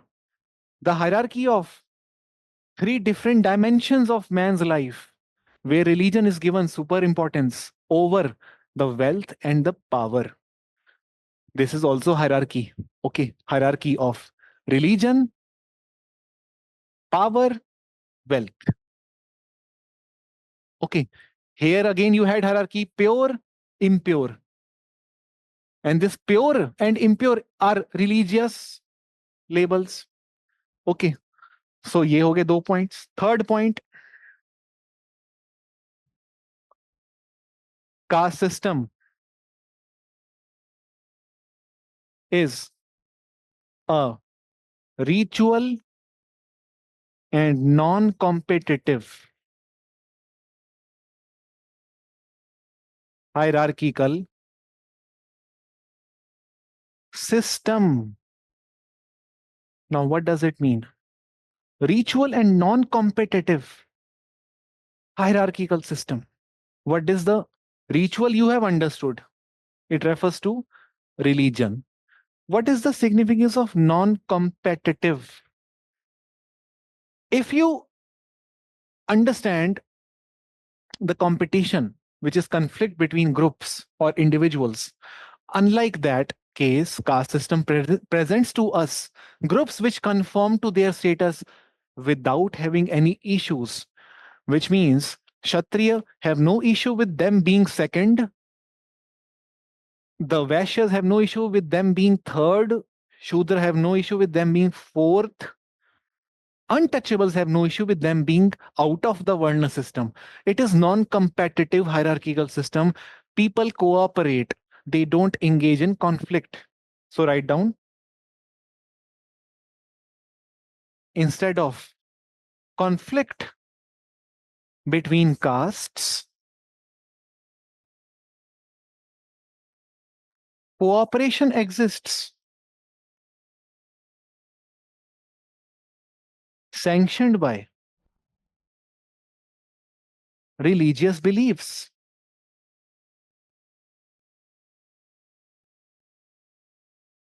It is a sin on the part of lower caste to speak against upper caste. This sin cannot be committed by them. So therefore, the status quo is maintained, sanctioned by religious beliefs. It is non-competitive in nature. Okay. Fourth, binary opposition is visible within caste groups and across castes. Within caste groups and across castes. अब इसका मतलब क्या होता है? सबसे पहले समझते हैं within caste groups and then we understand across caste. Okay. In fact, he says binary opposition is visible within caste group, across caste, and within whole Hindu civilization.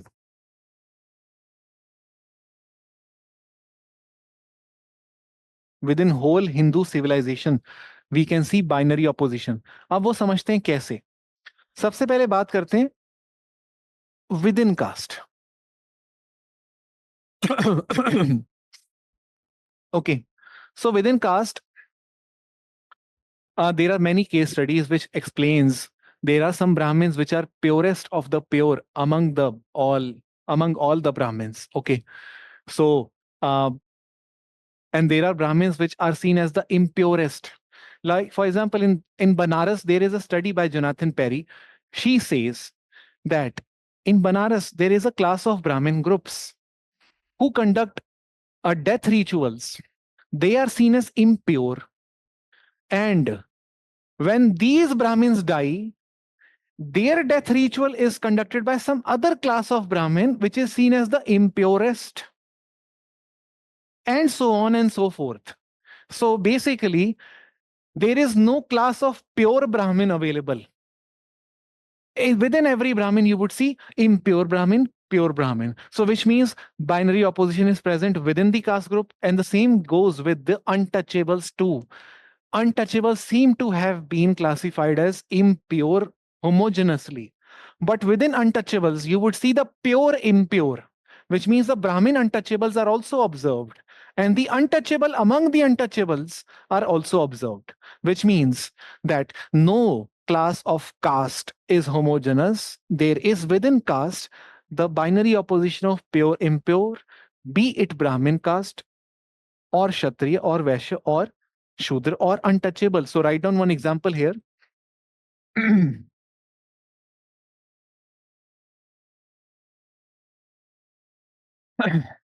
Within Brahmins first. First, we will write within Brahmins.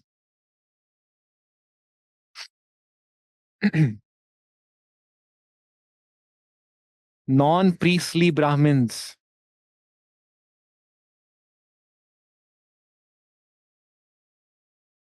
are seen as pure. Non-priestly Brahmins are seen as pure. Non-priestly means the scholarly, not common men, the scholarly Brahmins, like professors of Vedas. They are seen as the pure. And the temple priests are relatively seen as impure. The priestly Brahmins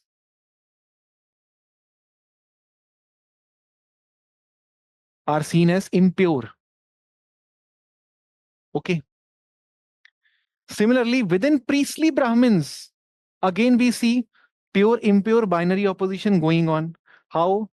Now, within priestly Brahmin, we see there is a class of Brahmin called as Mahabrahman.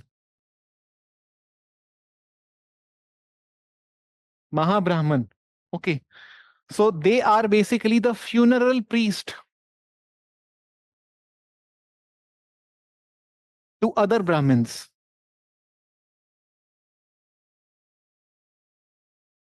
Funeral priest to other Brahmins. Okay. And then we see another group called Mahabappa. Mahabappa, which is inferior to Mahabrahman, and Mahabappa are funeral priest to these funeral priest. Okay. Funeral priest to the funeral priest.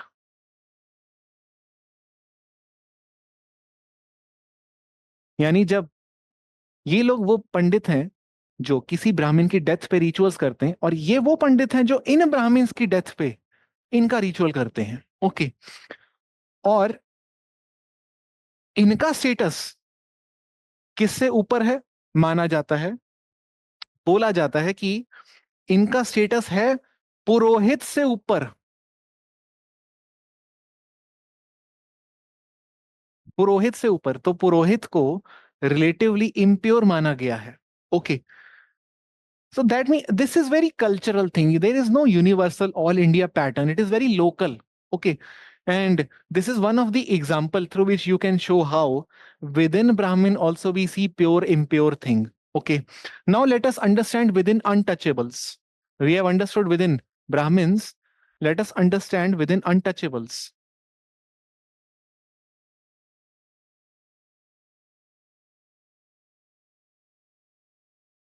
So within untouchables, there is lot of study. Okay. Um, Michael Moffat has conducted one study in South India where he talks about Brahmins among untouchables and the untouchables among the untouchables. Okay.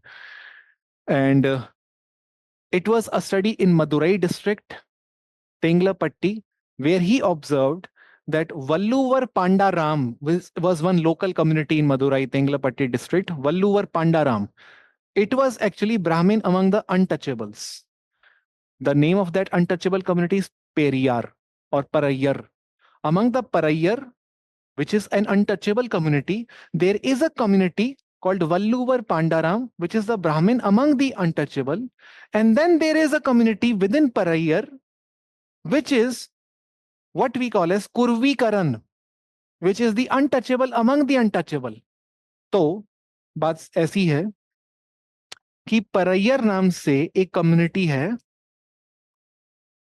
ये वही है जिसके नाम पेरियर जो थे इसी community से आते थे. Paraiyar Paraiyar community which is actually seen as untouchable community.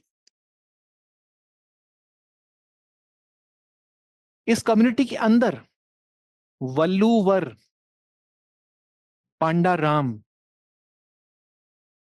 Exist करते हैं एज अ सब जाति विद इन द सब जाति. ओके. वल्लूवर पांडाराम, इट इज ब्राह्मण among the untouchable.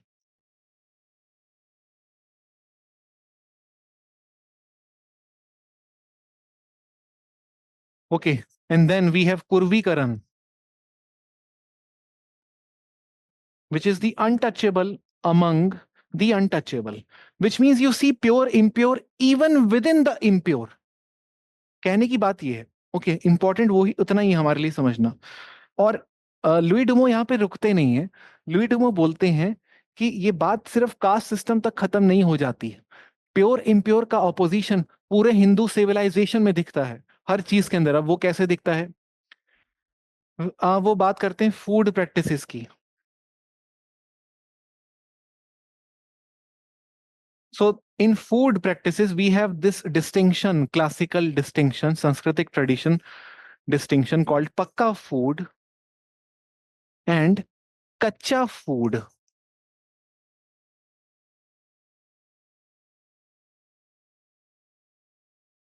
Now pakka food is the food made in ghee.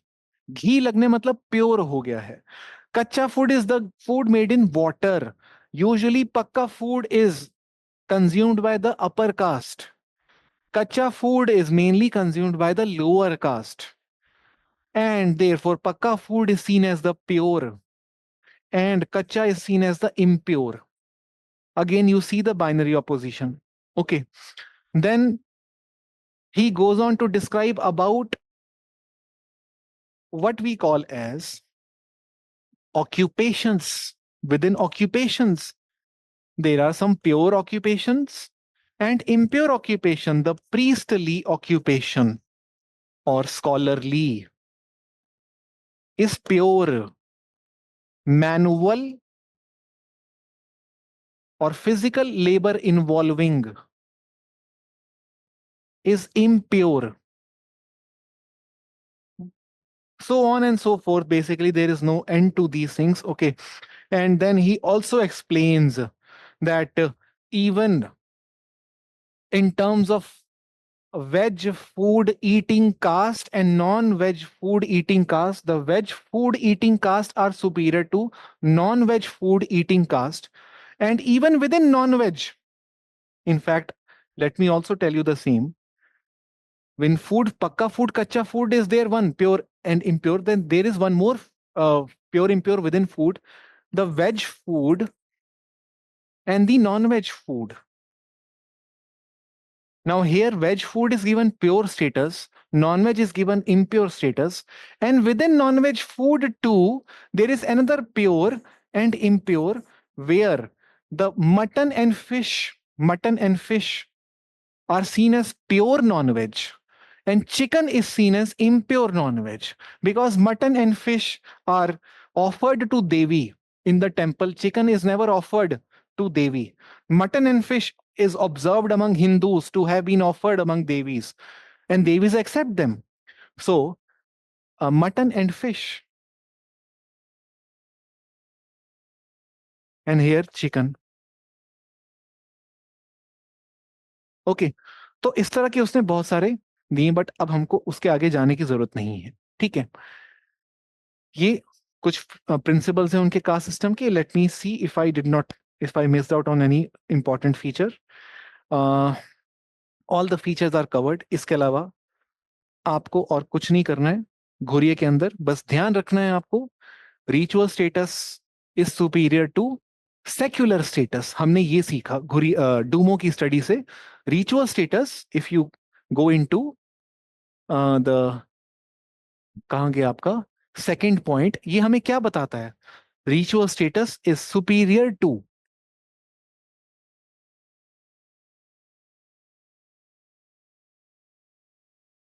secular status. And second thing which he tells us is that caste system is arrangement of pure impure. This is not just binary opposition, it is hierarchical opposition, which means the pure is at the top, impure is at the bottom. Fine. This is what he explains. This is the major idea. Okay. And in fact, when it comes to question of hierarchy, you can explain this. Definitely, you can also explain hierarchy of what we call as ritual status over secular status, which means religion over power and wealth. This is also one hierarchy. That is also one hierarchy. Brahmin at the top, Kshatriya. This is caste based. This is the status based, that which status is given more importance. These are also hierarchy within Brahmins, within untouchable, within food, within occupation, within non-veg, all those things you can easily arrange. Okay. Encompassing principle. Encompassing principle, as I told you. कहाँ गया? इधर यहाँ पे लिखा था, इधर चले गया यार, ये रहा सेकंड पॉइंट। इनकम्पास, आप देखो ना, ये देखो, ऐसे आपको समझ आएगा। अभी मैं आपको डायग्राम दिखाऊंगा, उससे क्लियर हो जाएगा आपको, बट आप ऐसे सोचो, ये रहे ब्राह्मण्स, ठीक है, ये एक पोल एंड पे मैंने यहां पे रखा है, ओके, ब्राह्मण्स। दूसरा पोल एंड अनटचेबल्स, ओके। कोई भी ब्राह्मण है या अनटचेबल है, that is purely religious status. Religious status, इसको प्योर बोला जाता है, इसको इम्प्योर बोला जाता है। Religious status, they are not impure because they are poor or powerless, but because they are born outside the Varna system. Religious sanctions are there, impure. Now, in the middle of this pure impure dichotomy, what lies? What lies is the spectrum of power, what we call as the Kshatriyas. Lies spectrum of wealth, what we call as the Vaishyas. Lies the spectrum of artisanship, what we call as the Shudras. So that means religious status encompass. So ये आप ऐसे पकड़ लो caste system को, ऐसे ये पकड़ लो, caste system ऐसा बना है, प्योर इम्प्योर इसके बीच में है सब, इकोनॉमी पॉलिटी ये सब इनके बीच में आता है। रिलीजन इनकम्पासेस, समझ गए आप?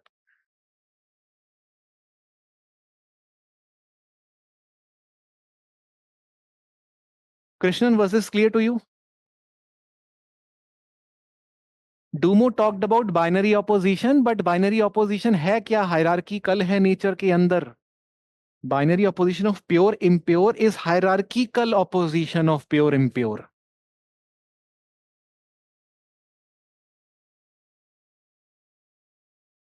ओके, चलो, ये हो गया डूमो खत्म। अब देखो डूमो के हिसाब से अगर आप चलो, डूमो, यहां पे भी मैं आपको बताता हूं, डायग्राम के थ्रू क्विकली रिवाइज कर देते हैं हम जो भी अभी तक हमने पढ़ा है।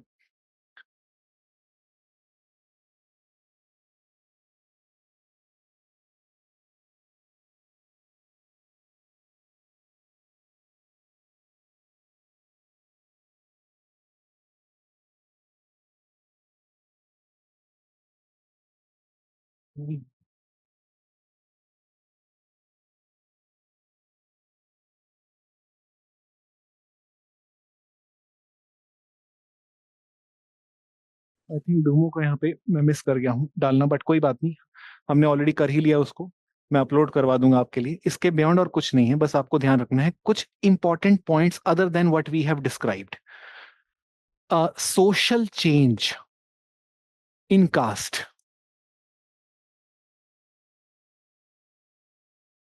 system. Social change in caste system. What does Dumo have to say on this? Basically, Dumo has also analyzed impact of Britishers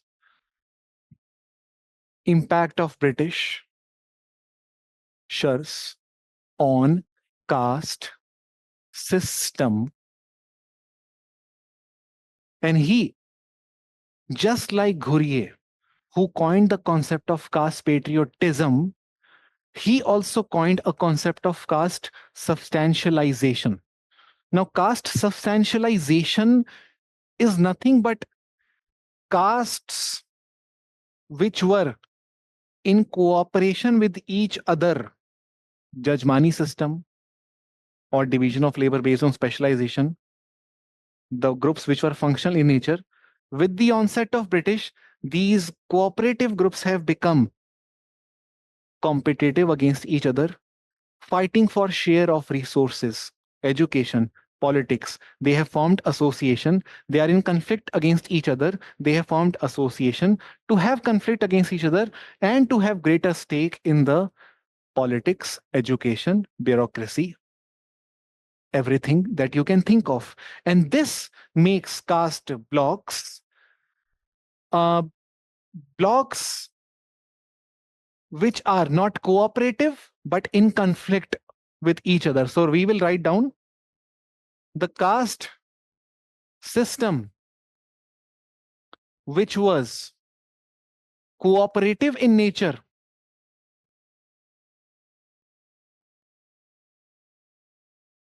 conforming to pure impure, चुपचाप से, जो इतने टाइम से चल रहा था, जिसमें कोई दिक्कत नहीं हो रही थी, caste system which was cooperative in nature, conforming to pure impure, suddenly under British rule transformed into, इतना लंबा तो आपको वहां लिखना ही नहीं है, ठीक है, ये तो अभी आपकी नोट्स के लिए, transformed into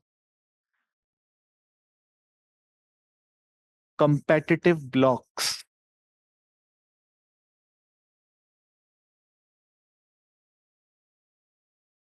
okay okay.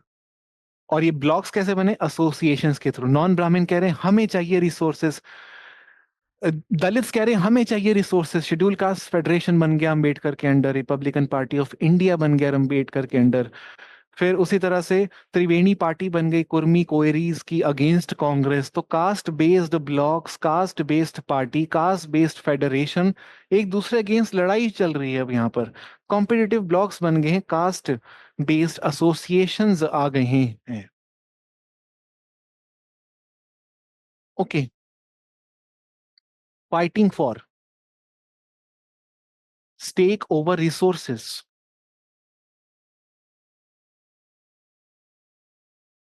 stake over resources. This process is called as the process of transformation of caste system from cooperative to conflicting is called as, this process is called as substantialization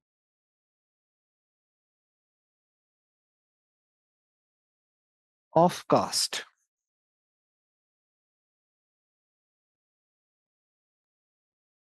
Why it is called substantialization? Because the substance of caste has changed. It is no longer cooperative in nature, it is competitive in nature. So what Dumo observed, ritual based non competitive hierarchical system, he had to somehow modify that thesis when he observed that yes, to a great extent, substantialization of caste takes place. But still, despite caste getting engaged in conflict with each other, Dumo observed one more thing, that eventually every caste group is fighting not for reservation in education per se or political power per se. The eventual outcome or the goal of these castes is to claim higher status. This is their end.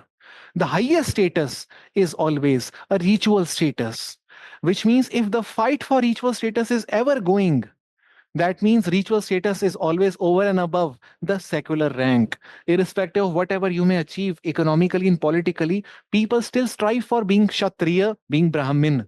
So that is over and above. So therefore, despite competition, his thesis of uh, the status quo being maintained remains the same, which is all about the ritual status over and above the secular ranking. Okay, this is about substantialization of caste. Now I'll explain about a person called Mughal. Okay. And you must understand that Ghuriye, if I talk about Ghuriye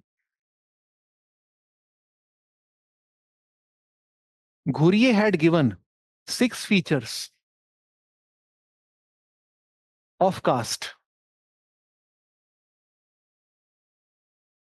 Okay. Can you tell me what were those features? One was hierarchy. Second, endogamy. Third, lack of restriction on occupational changes. Okay. What else was there other than these? Civil and religious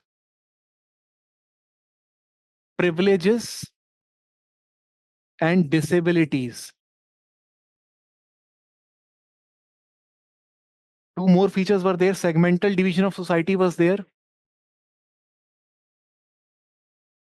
And there was one more feature. Uh, I think it was about exchange of food. Commensality. I guess it was about commensality. Now, these are the 6 features given by Ghurier.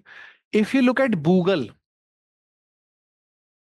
okay, who is ideological father to Louis Dumo, other than Levi Strauss, Bogle talks about 3 important features of caste. Okay, not 6.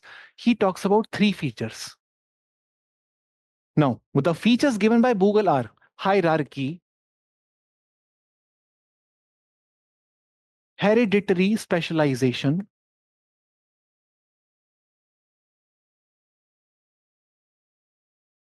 and third is repulsion.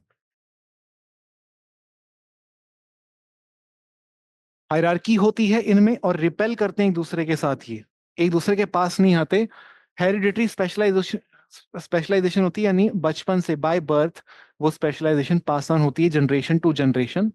This is the features of caste according to Google. Okay, अब Louis Dumont आते हैं, वो बोलते हैं कि feature of cast सिर्फ एक ही है. There is only one feature of caste. The one feature which defines caste is the single true principle of pure and impure. The single true principle of pure and impure. इसके अलावा और कुछ भी नहीं. चाहे आप हायरार्की की बात करो, हायरार्की में क्या दिख रहा है? प्योर इम्प्योर ही दिख रहा है. चाहे आप रिपल्शन की बात करो, उसमें क्या दिख रहा है? प्योर और इम्प्योर रिपेल कर रहे हैं एक दूसरे को. हेरिडिटरी स्पेशलाइजेशन में क्या दिख रहा है? प्योर का बच्चा प्योर, इम्प्योर का बच्चा इम्प्योर. एंडोगेमी में क्या दिख रहा है? प्योरिटी को मेंटेन रखने के लिए एंडोगेमी है, और इम्प्योर इम्प्योर ही रहे इसलिए आपस में शादी कर रहे हैं वो. उसी तरह lack of restriction occupational changes में क्या दिख रहा है? A tendency to preserve the pure impure. उसी तरह सिविल और रिलीजियस प्रिविलेजेस और डिसेबिलिटीज में क्या दिख रहा है? A tendency to preserve pure and impure. Eventually single true principle एक ही है, बाकी और किसी चीज में कुछ नहीं रखा लाइफ के अंदर. This is what Dumont says. Okay, सब कुछ रिड्यूस होके एक फीचर पे आ जाता है. और ये ट्रू प्रिंसिपल का नाम क्या है? ट्रू प्रिंसिपल का नाम है प्योर एंड इम्प्योर, वो भी बाइनरी ऑपोजिट. और ये बाइनरी ऑपोजिशन बहुत हायरार्किकल है. Hierarchical binary opposition.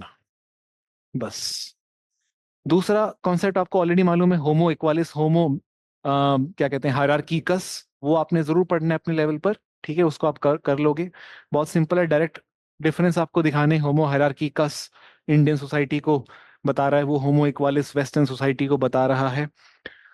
यूजुअली हम मानते हैं that there is hierarchy in Indian society, which is rigid hierarchy, non-competitive hierarchy, and Indian society is based on holism, not individualism.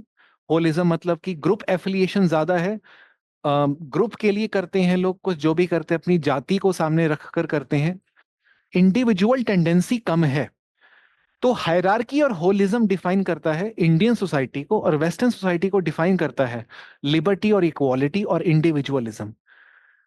लेकिन साथ के साथ लुई डुमो ये भी बोलते हैं कि although hierarchy is there in Indian society, this does not mean that Indian society lacks the principle of equality and individualism.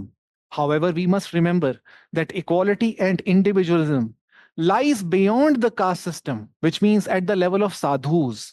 जैसे साधुज होते हैं ना, साधुज में कोई जात नहीं होती, हम बोलते हैं जात ना पूछो साधु की, पूछा करो ज्ञान। साधु जातलेस लोग होते हैं, यानी कि they can't be arrange in hierarchy. The इंसान who becomes sadhu, he has become over and above caste system, and in the layer of sadhuism everyone is equal, and sadhu can do anything whatever he or she likes. He is not bound by any caste rule. So that means we see in that layer the principle of equality and individualism. और कुछ जिसे हम waste society में बोलते हैं equality होता है, liberty होता है, उसका ऑपोजिशन भी हमें वेस्ट में दिखता है। जब रेसिज्म वहां पर हमें दिखता है, जब हाइपर नेशनलिज्म वहां दिखता है, टोटलिटेरियनिज्म के केस में भी हमें दिखता है कोई इक्वल नहीं है लोग। ठीक है, इतना एग्जैजरेट करके जो डूमो ने बना रखी है मॉडल, उसके अंदर खुद ही वो स्पेस देता है इस चीज की। ये भी इंपॉर्टेंट समझने की बात है कि ये चीजें उसकी क्रिटिक नहीं है, ये चीजें उसके ही मॉडल का पार्ट हैं। दोनों के दोनों एक्सेप्शंस भी, वो खुद भी ये चीज बोलते हैं। ओके, सो ये आपका हो गया Dumont. Now last person is Andre बेते।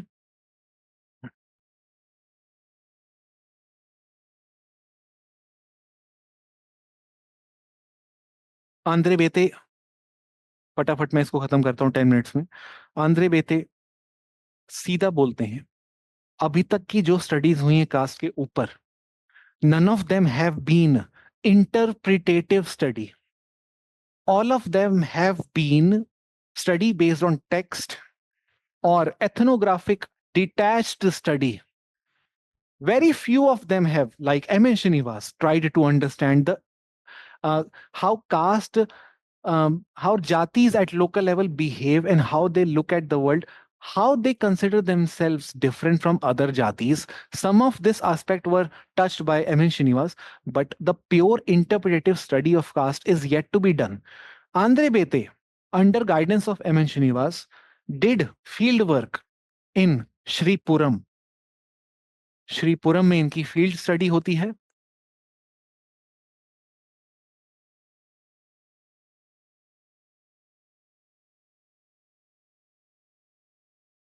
और श्रीपुरम की फील्ड स्टडी में इन्होंने इंटरप्रिटेटिव और qualitative experiences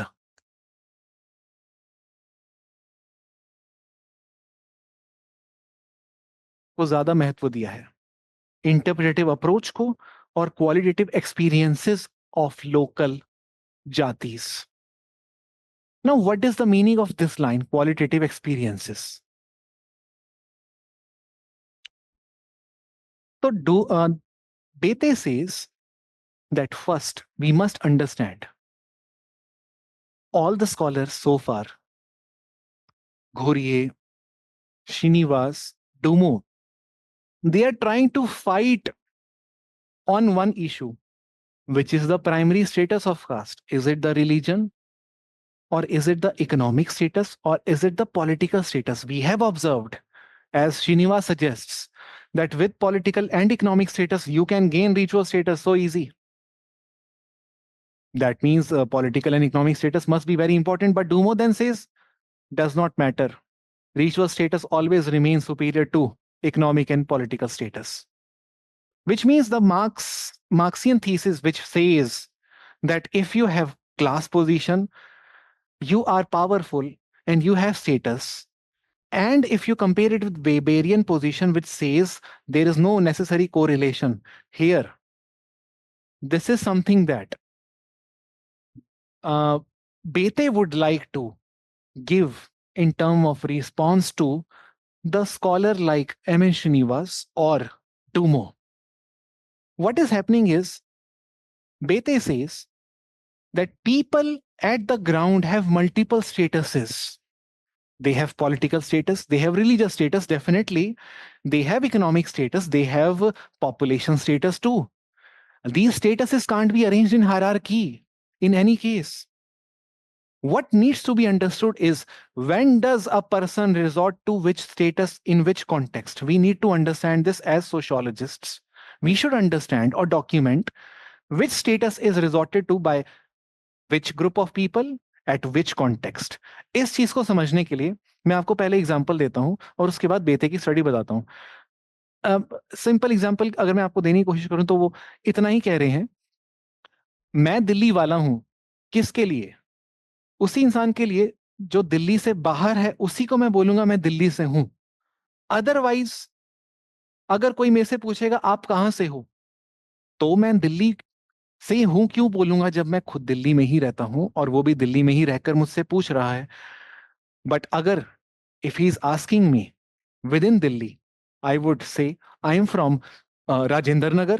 Then if he is from Rajendra Nagar, he would then again ask me Rajendra Nagar, which Rajendra Nagar, new or old? If I say old or new, then again he would ask me new, new in which? So basically, I am new Rajendra Nagar वाला और old Rajendra Nagar वाला और दिल्लीite और north Indian और Indian और Asian in different context. Only the context changes. I am Indian in the context of international summits. I am Asian in the context of what we call as global Pacific summits. Okay. I am uh, what we call as uh, North Indian in a context where I am in South Indian place. So they would ask me where I'm. So North India. Oh, North India. Okay. Then I am Punjabi to a person who's outside of Punjab. I am Delhi wala to a person outside of Delhi. मेरी identity change होते जा रही है. So that means you can't say which identity is supreme. All identities are equally important. This is the core thesis of Andre Bete's study. Okay, now we are going to understand how Andre Bete is going to apply these principles. So let us understand his study of Shri Puram. In Shri Puram, he observed these caste groups. Let me show you the caste groups.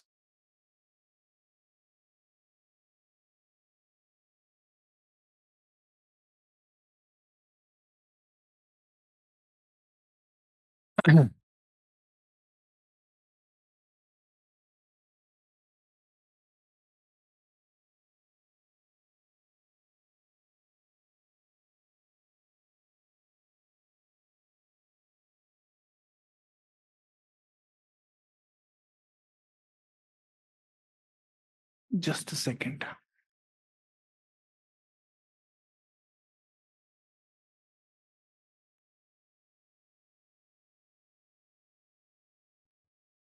वो वाली PDF लगा दो यार. हाँ हाँ,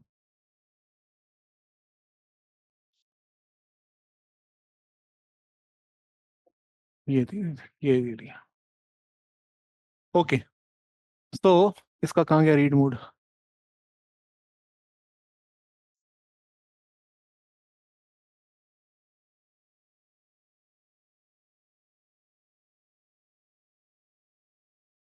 हाँ, ठीक है. तो आंद्रे बेते की स्टडी को आप समझते हैं. श्रीपुरम में उन्होंने क्या किया है भाई? He is talking about three type of groups existing in Sripuram. Note कर लो आप. नॉन ब्राह्मण is one group, Tamil Brahmin is another group, third group is Adi Dravidas. ये श्रीपुरम की स्टडी है, उनकी field study. Okay, there are three groups. Okay, now people are brahmins. They are addressed as brahmins by the non-brahmins. Brahmin themselves would never call themselves brahmin all the day. ये तो आप मानती होगे. Okay, है ना? वो same context को लेके मैं चल रहा हूं. Indian, north Indian, Asian.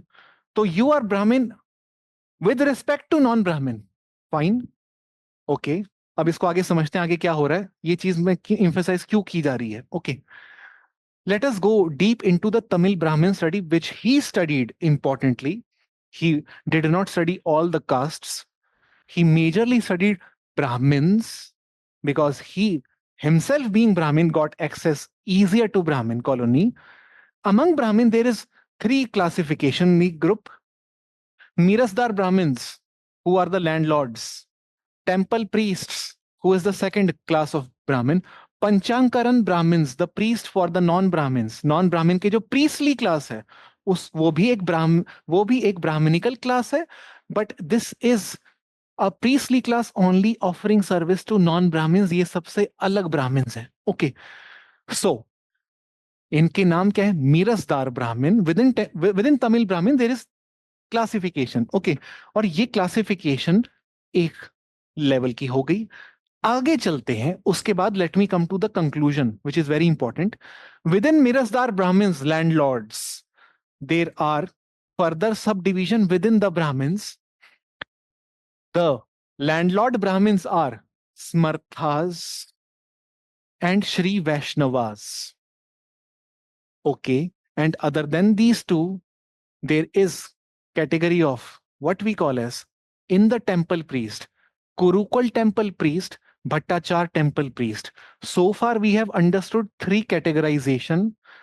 Remember, one category of people is non-Brahmin, Brahmin, Adi Dravida. This is political category. These are political labels. Remember this. Political divisions. Within Brahmins, I told you there are three groups. These are occupational divisions, what they do. The Tamil Brahmins, some of them are landlords, occupation. Temple priest, occupation. Occupation of performing priestly services for non-Brahmins.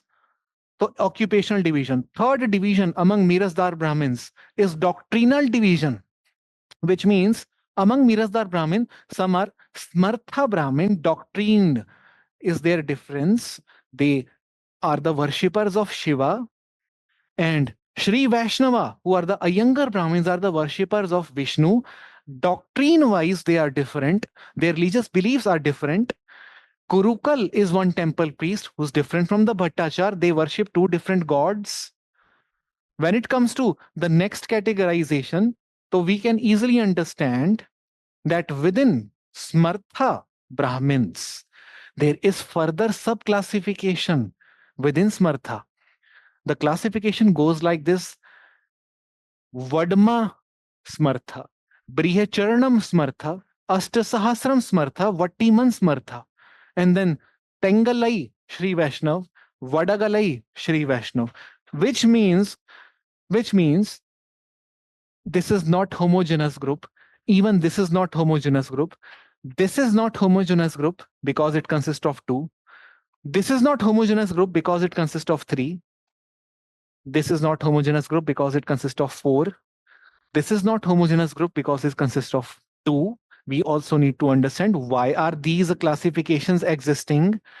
So we understood this kind of classification exists at marital level. जब बात शादी की आती है ना, तो ब्राह्मण ब्राह्मण नहीं रहते, जोशी जोशी नहीं रहते। जोशी में भी कौन से वाले जोशी, ये वाले या वो वाले। ये मैरिटल डिवीजन का होता है डिवीजन ब्लॉक। कास्ट के बहुत सारे लेयर्स होते हैं। ओके, तो आप क्या कहते हैं, ब्राह्मण हो, तमिल ब्राह्मण, दैट इज नॉट सफिशिएंट। मिरजदार ब्राह्मण हो, दैट इज नॉट सफिशिएंट जब बात शादी की होगी। स्मर्था ब्राह्मण हो, दैट इज नॉट सफिशिएंट। वट्टी मन वडम्मा ब्राह्मण हो,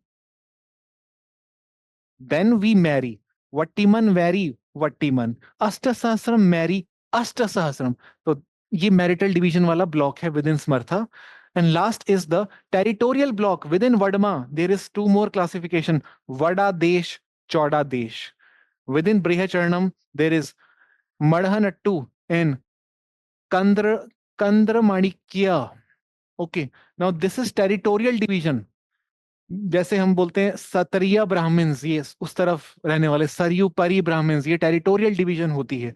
वैसे ही वड़ा देश, Vadama, Smartha Brahmins who live in certain territory, चौड़ा देश who live in some other territory. This is territorial division. Now the question is, which Brahmin are you? It will depend on the context. I am Tamil Brahmin.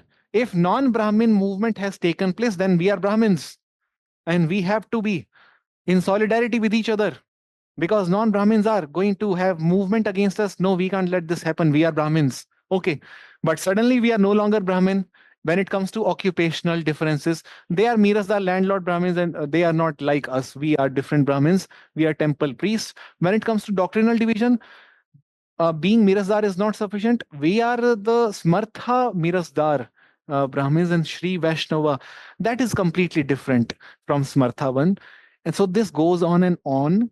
And basically what Bete observed, that principle of segmentation is constant. This is one thing. Segmentation means breakdown. We see breakdown of each caste group, be it be it what we call as Brahmins. Adi Dravidas are also segmented to huge extent, which I'm not showing here.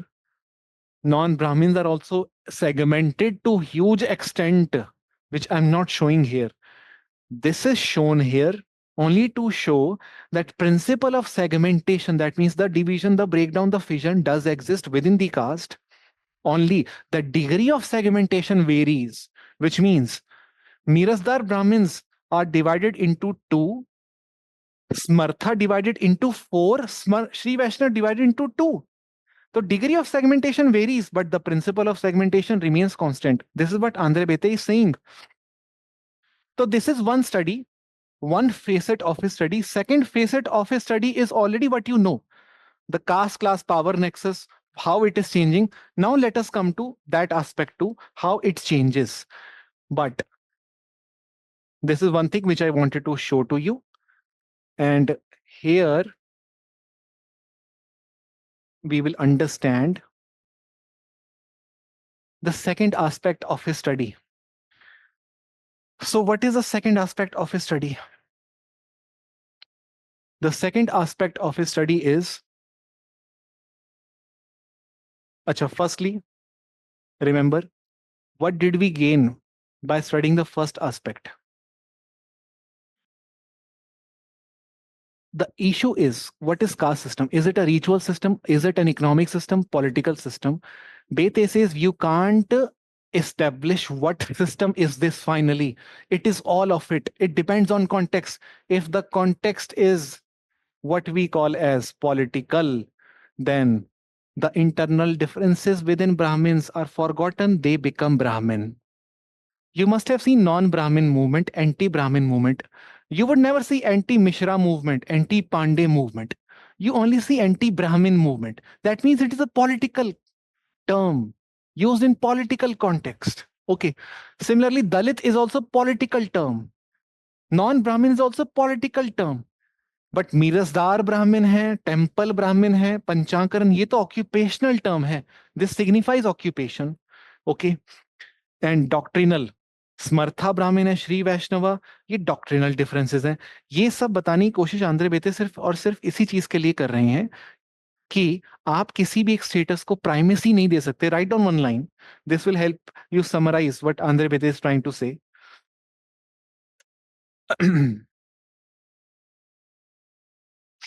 Bete argues that caste system is, first we define this, caste system is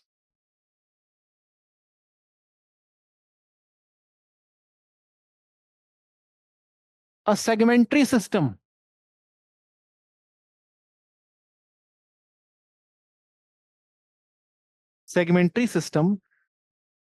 with its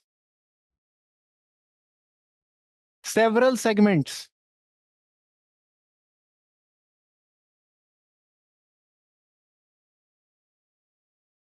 or levels operating as status groups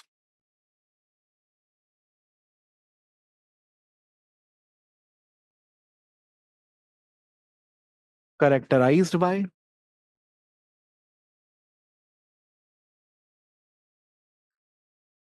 distinct lifestyle and consciousness of membership.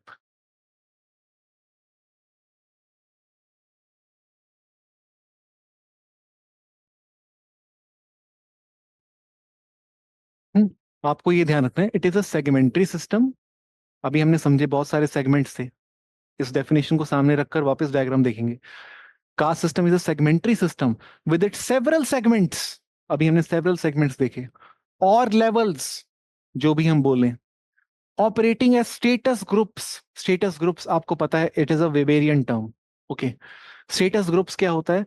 Group enjoying certain honor or prestige, largely relationally, from the common people. That is what we call as the status group. So system is a segmentary system with several segments operating as status groups. Okay, status groups कौन कौन से?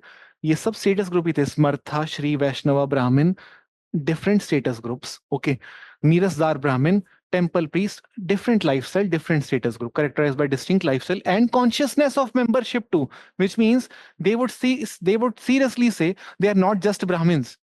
We are Mirasdar Brahmins.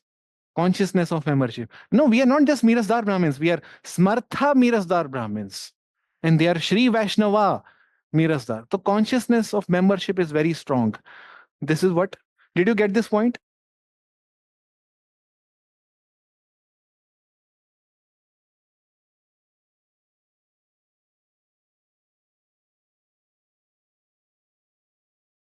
Yes. Okay. Now, next point, he further argues that the degree of segmentation may vary from one caste to another. The degree of segmentation may vary from one caste to another.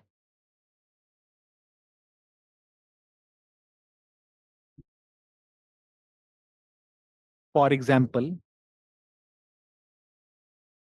Smarthas are segmented. ये देखो Smartha.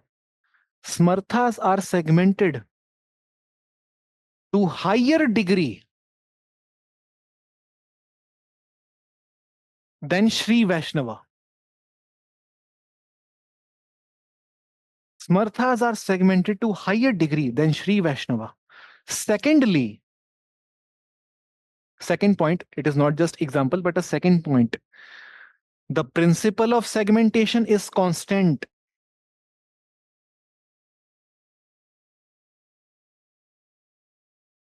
The principle of segmentation is constant, but the basis of segmentation,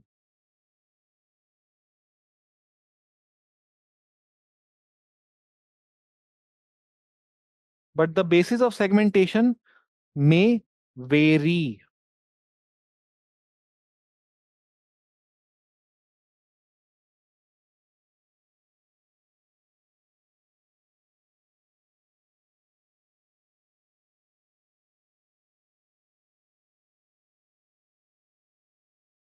Okay. People view themselves, people view themselves to be belonging to different segments in different context. People view themselves to be belonging to different segments in different contexts.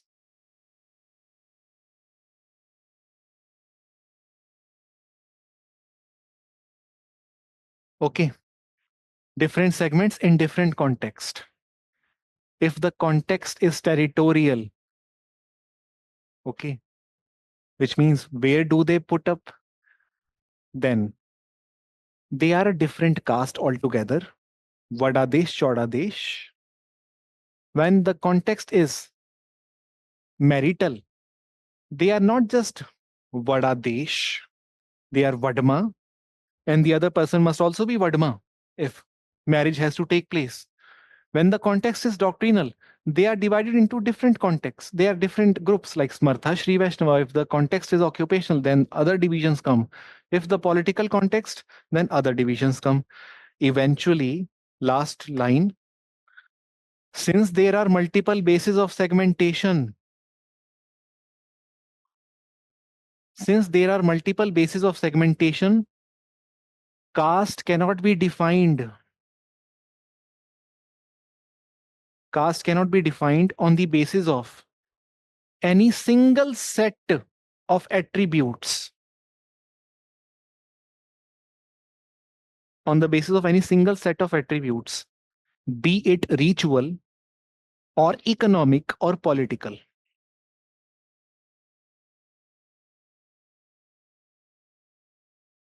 Be it ritual or economic or political. It means, full stop, it means the debate, this is last point, the debate whether one or the other segment, the debate, whether one or the other segment is the real unit,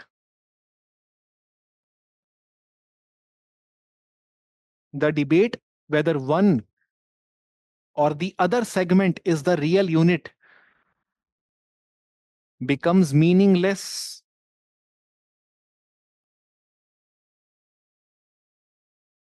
Becomes meaningless since all the segments are castes in different contexts.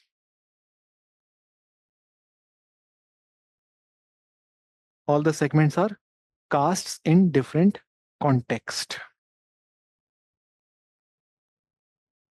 Okay. Now I'm going to give you few questions. Acha, by the way, I'm assuming that you know changing patterns of stratification, caste, class, power wala study. I guess all of you know that. Okay.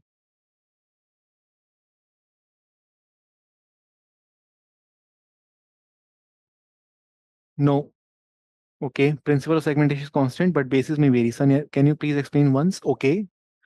Principle of segmentation is constant. That means caste groups are divided into multiple other caste groups. Segmentation is constant, but the basis of segmentation, the caste group gets divided into which caste, depends on the context. Like the Tamil Brahmins would not be just Tamil Brahmins, they would be Smartha Tamil Brahmins if the context is doctrinal. They would not be just Tamil Brahmins, they may become or they may claim or call themselves Vadma Tamil Brahmin if the context is marital. ये होता ही है शादी के वक्त आपकी cast सिर्फ और सिर्फ ब्राह्मण नहीं रहती है. विच ब्राह्मण, ब्राह्मण के अंदर कौन सा ब्राह्मण, इस नदी के पार वाला, उस नदी के पार वाला, उस नदी में पार वाले में कौन से गोत्र वाला. आप सिर्फ ब्राह्मण या सिर्फ क्षत्रिय तो नहीं कह सकते अपने आप को. Context will define which caste are you from. Okay. Okay, so this is what he is trying to explain it here. Okay, which means there is no one primary master status of caste. No ritual status can be seen as the caste system. You can't call it uh, uh, ritual identity to be the major identity of caste, economic identity to be the major identity, which Marxist would do. You can't call the political identity to be the master identity of caste. These all are caste in different context. Interpretative analysis has to be done. People's ideas on caste should be taken into consideration, how they view caste in everyday life differently in different context. Okay, this is all about it. Okay, now I am going to give you one some questions now. Okay, and just solve those basic questions.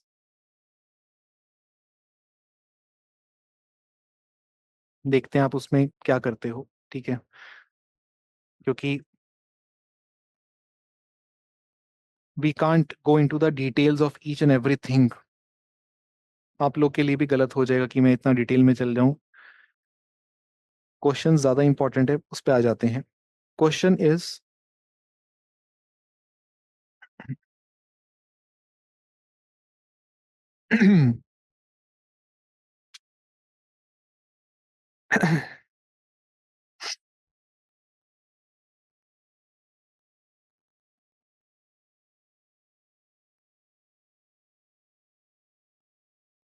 अच्छा,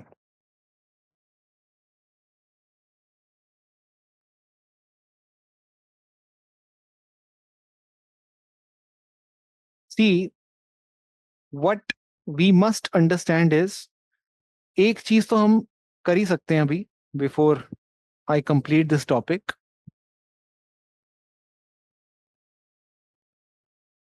changing patterns को कल ही लेते हैं. Changing patterns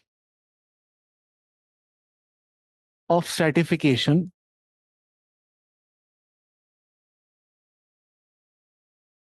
in Tanjore village.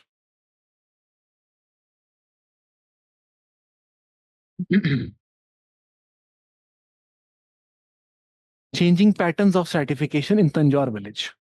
ये study का basic purpose क्या, पहले मैं आपको बता देता हूं कि तंजौर विलेज यानी श्रीपुरम के अंदर जब स्टडी हो रही 1965 में, तो ये देखने को मिल रहा है कि there is a close association between caste, class, and power.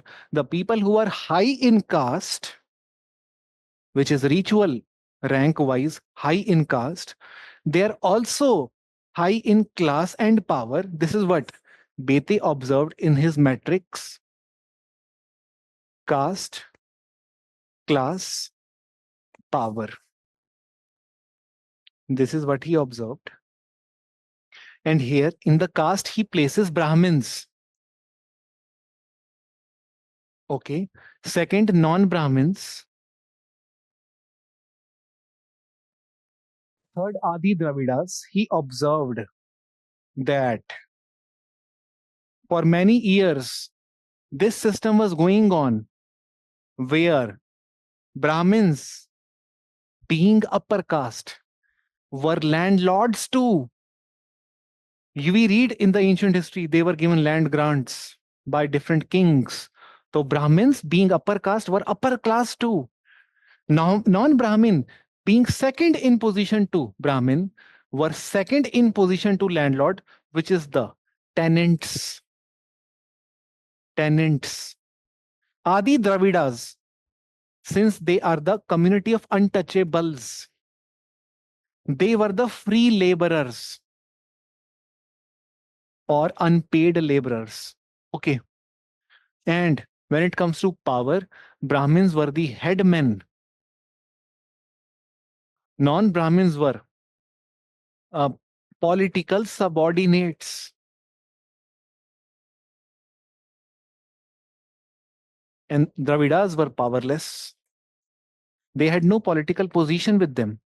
This was um, the condition of the village called Sri Puram.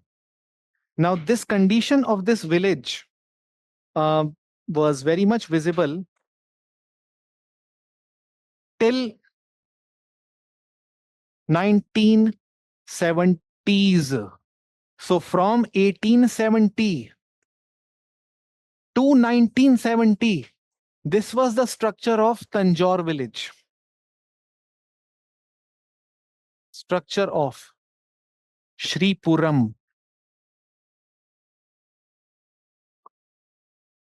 Tanjavur village or district. Okay. Now what happened post 1970s, and not just post 70s, but some changes had already been introduced from mid of the 60s. Those changes were as following: land reform had been initiated. Then we had local democratic movements taking place. Then we had spread of modern education.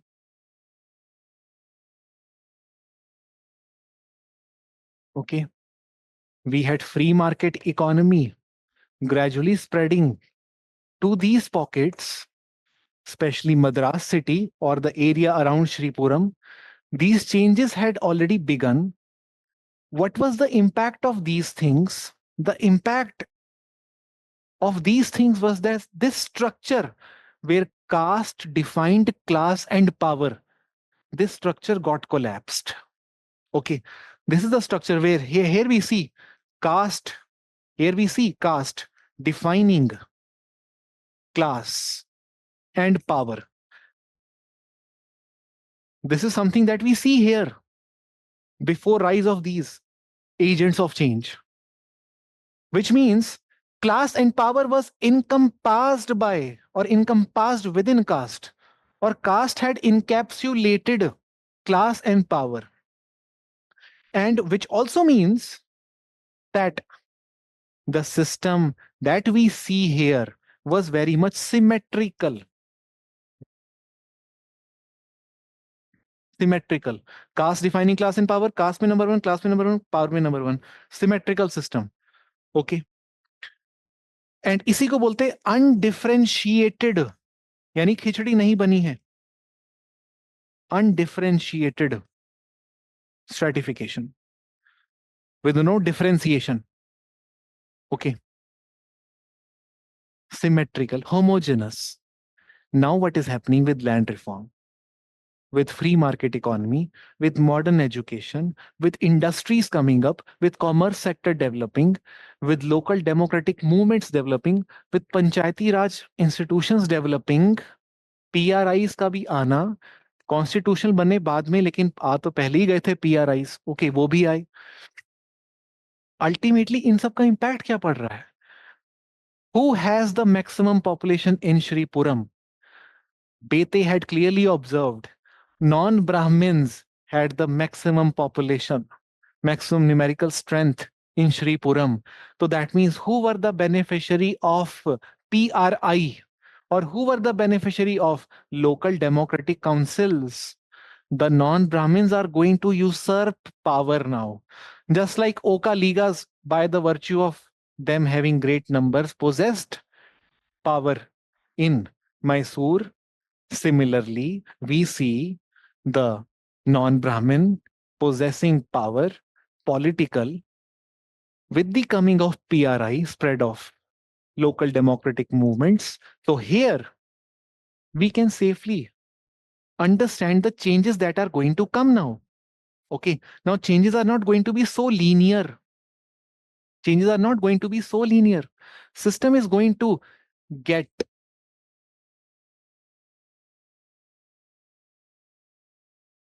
tweaked or modified to certain extent. Now what we see, we will not say all non-Brahmins became number one in power. Okay, no, only few non-Brahmins, the political leaders. Rest non-Brahmins were just non-Brahmins only. Okay, they were tenants only. With land reform, what happened? Many non-Brahmin and Adi Dravida got land. But you can't say all the non-Brahmins and Adi Dravidas got land. With spread of modern education, definitely some of the people got access to modern education. Many Brahmins went to cities and they sold their land because they wanted to afford good education in the city life of Madras, University of Madras, which was very expensive. They had to sell off their land. And who were the buyers of the land? The peasants were the buyers of the land. And the peasants had bought this land at a cheaper price, which Brahmins had no issue with because they, for the time being, wanted some amount for their survival in the city life, which means non-Brahmins got land from land reform to and through market saleability by Brahmins too. तो non Brahmins के पास land भी आ रहा है, land Lord's बन रहे हैं. क्या सारे लैंड लॉर्ड्स बन गए नॉन ब्राह्मिन्स? नहीं, कुछ लोग. Among non-Brahmins, only few people became landlord. So instead, what is Andre Bete is trying to show? He's trying to show that system is going to get changed, but you can't say the whole caste group, the amount of wealth the caste possess, the amount of power the caste possess is changing. No, what is happening is some of the individuals from that caste are usurping power. Some of the individual from that caste are what we call as gaining access to land. Therefore, instead of caste mobility, let us focus on individual mobility. This is what Andre Bete is trying to do. Since he is Weberian scholar, he's trying to understand individual mobility of people. So here, what we are going to do is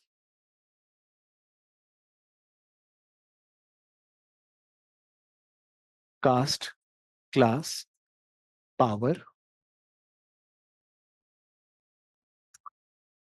Some of the Brahmins, we can only make a diagram in relation to caste, unfortunately, but we will then explicitly write it is not that all Brahmins are number one or number two. Okay, Brahmins were no longer just landlords. Some of the landlordship. In fact, what I will do now is instead of making this diagram, let me show you the diagram which I already have made. This will be more helpful.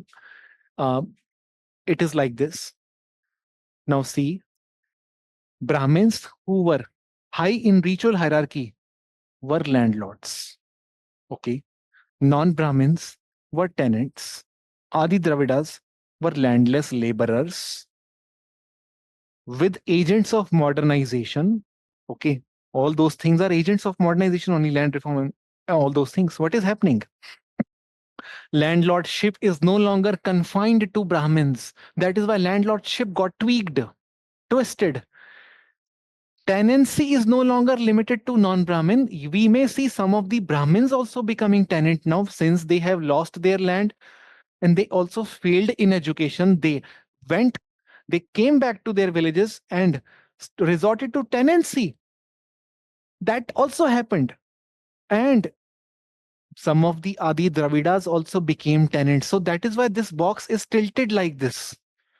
So what is happening is that not whole caste is experiencing number one to two. Some of the individuals from that caste are becoming landlord, becoming tenant, becoming landless neighbors, all because of land reform, political power movement, or BRI taking place, or modern education. These things are making status, power, and class differentiated, no longer undifferentiated. That means earlier the wealth, power, and status was undifferentiated, homogeneously confined to a group. Now it has become differentiated, scattered across groups, across individuals. Okay, that is why we call this study as a study which shows how society experience hierarchy to differentiation. Differentiation.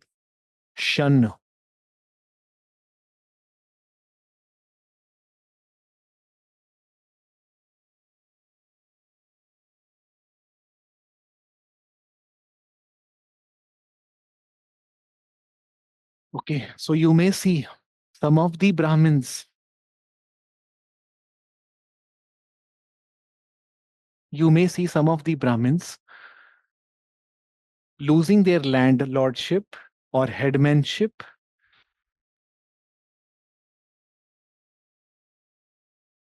They may be tenants or landlords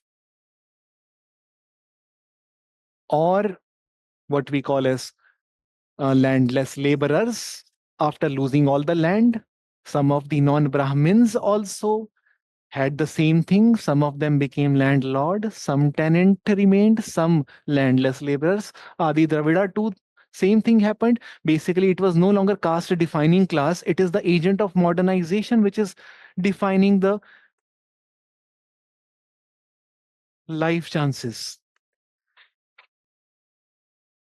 Okay, Adi Dravida too, some of them were basically tenants, landlords, or what we call as the uh, free laborers. And same is the case with power. When it comes to power, most of the people who had usurped power were non-Brahmins. So in power, okay, when it comes to power, non-Brahmins, some of them had usurped power. Okay. Some of them were landlords, some of them were tenants, some of them had become powerful because they had numbers. Some of the Brahmins had become subordinate to these powerful non Brahmins. So many of these changes are taking place now. How can you say now that class and power is defined by caste? Rather, class and power have become completely detached from caste. This is the study. This is the study that class and power have become detached from caste.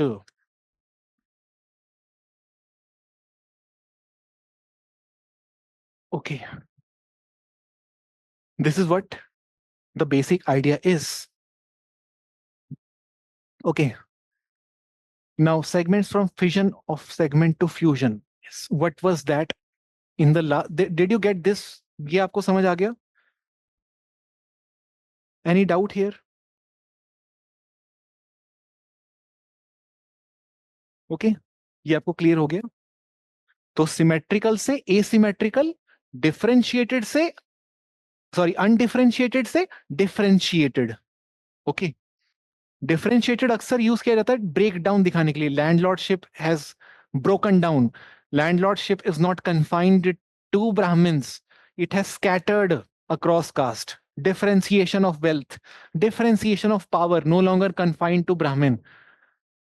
Power is visible very much among non-Brahmin leaders too now. Okay, since they have numbers. Now, ऐसा है कि जो पिछला मैंने आपको बताया, fusion and fission का जो प्रिंसिपल है वो बड़ा सिंपल है। अब मैंने अभी वो टर्म्स नहीं लिए होंगे, आप बस इतना समझो, आखिर में कब ऐसा होगा, in which context, you will tell me in which context हम लोग फर्क भूल जाएंगे कि हम मद्रासी हैं, पंजाबी हैं, गुजराती हैं, बंगाली हैं, इंडियन हम किस कॉन्टेक्स्ट में बनते हैं? In which context do we become Indian? We become Indian in the context of cricket, right? We become Indian in the context of cricket, World Cup, or we become Indian in the context of क्या कहते हैं, war with Pakistan and Bangladesh. Okay, हम in context में Indian बनते हैं, सही। अब आप मुझे बताओ, हम ब्राह्मण्स कब बनते हैं? हम मतलब कि उस स्टडी में कब पाया गया, when they become Brahmins, when there is opposition by non Brahmins, then these people who call themselves Martha, Shri Vaishnava, Brihacharanam Vadma, Ashtasahasram Vattiman, Tengalai Vadagalai, so all differences diluted, they become Brahmin, they are limited to being Brahmin only. Okay, when non Brahmin movement comes, they are fused into Brahmins. And when the context is marital, territorial, doctrinal, occupational, they are getting divided once again. So principle of fission is observed in non-political context. Principle of fusion is observed in political context. This is the pattern in the study of caste system. Okay. Did you get this point?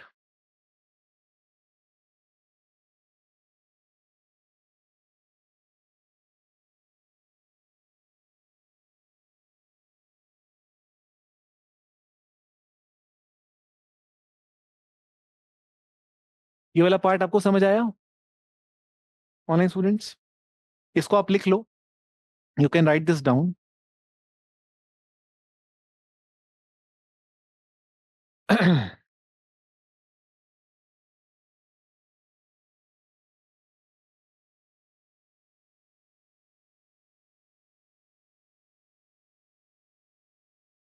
in traditional india in traditional India, there was tendency towards multiplication of segments,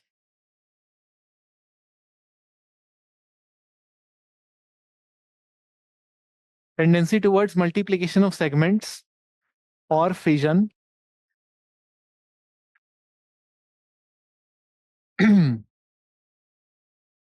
But in modern India,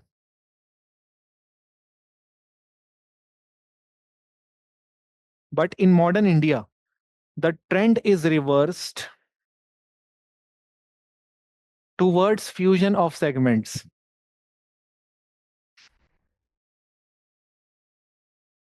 Reversed towards fusion of segments.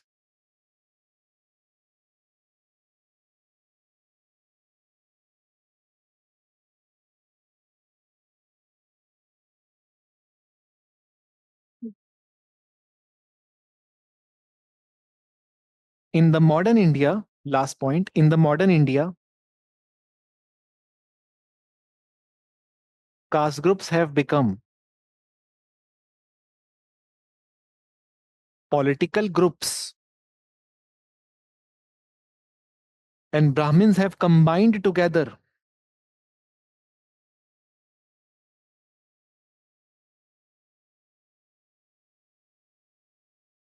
in opposition to non-Brahmins in elections. in opposition to non-Brahmins in election.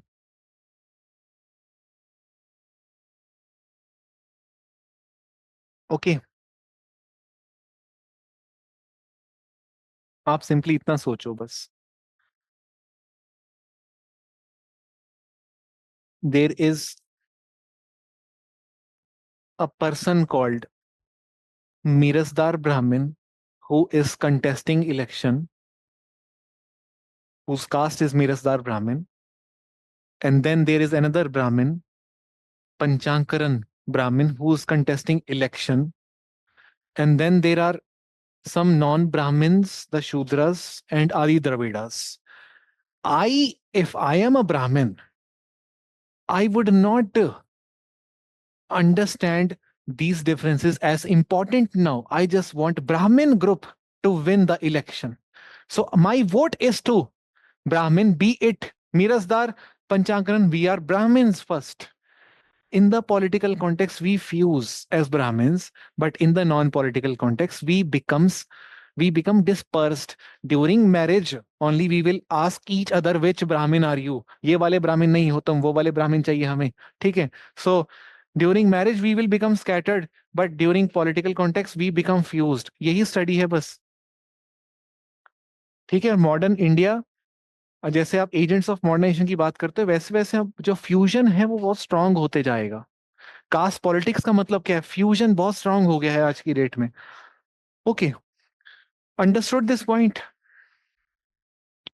So with this I give you 2 questions और उसके बाद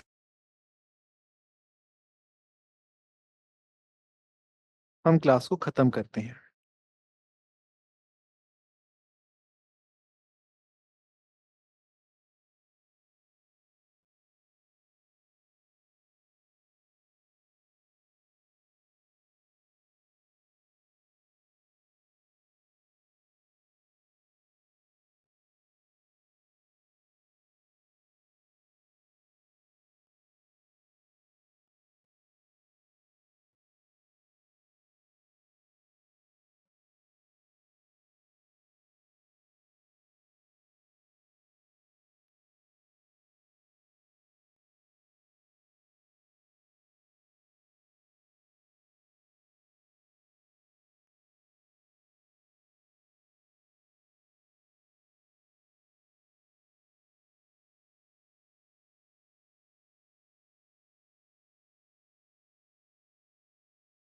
Is Indian society, let me give you questions which are troublesome. Okay, is Indian society moving from hierarchy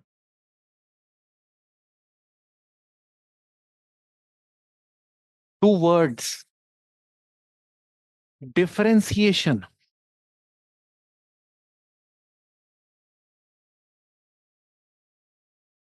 Illustrate your answer with examples. 2021, 20 marks. And next question from Bete is, discuss Bete's account of relationship between caste, class, and power as a change from symmetrical to asymmetrical one.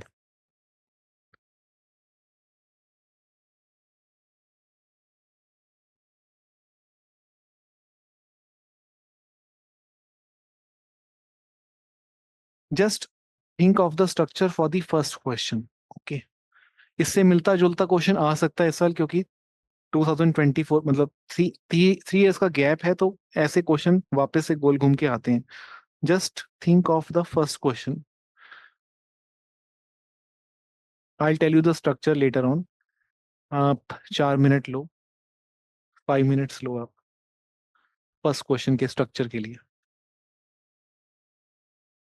तो वो यहाँ पे word challenging हो जाते हैं. Differentiation का मतलब यहाँ पे क्या है, तो वो रेडी रहे हम इन चीजों के लिए. Okay. So Shruti, just we are done. आज के लिए we are done. Okay. Rest of the topics you can do on your own. Now I'll simply go through the questions, okay, and the structure for those questions from caste system. Okay. This question, see if you, the question is hierarchy towards differentiation. Is Indian society moving towards hierarchy, moving towards differentiation? First, we need to explain the meaning of these terms here. Hierarchy. यहाँ से, we need to understand the context.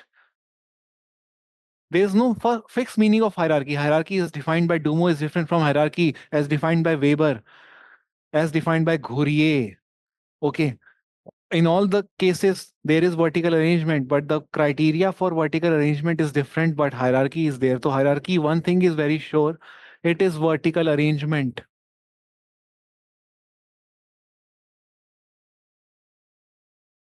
of groups or individuals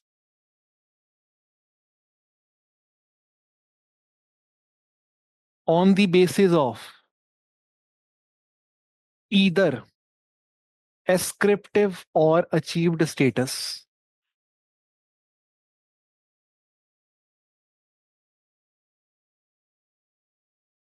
Okay. Now, second term, differentiation. Differentiation, the meaning. In mathematics, we say differentiation means breakdown, or what we call as the fission. Differentiate हो जाना मतलब कि break down हो जाना. Okay. So, in simple language, we will say differentiation refers to the breakdown of hierarchical arrangement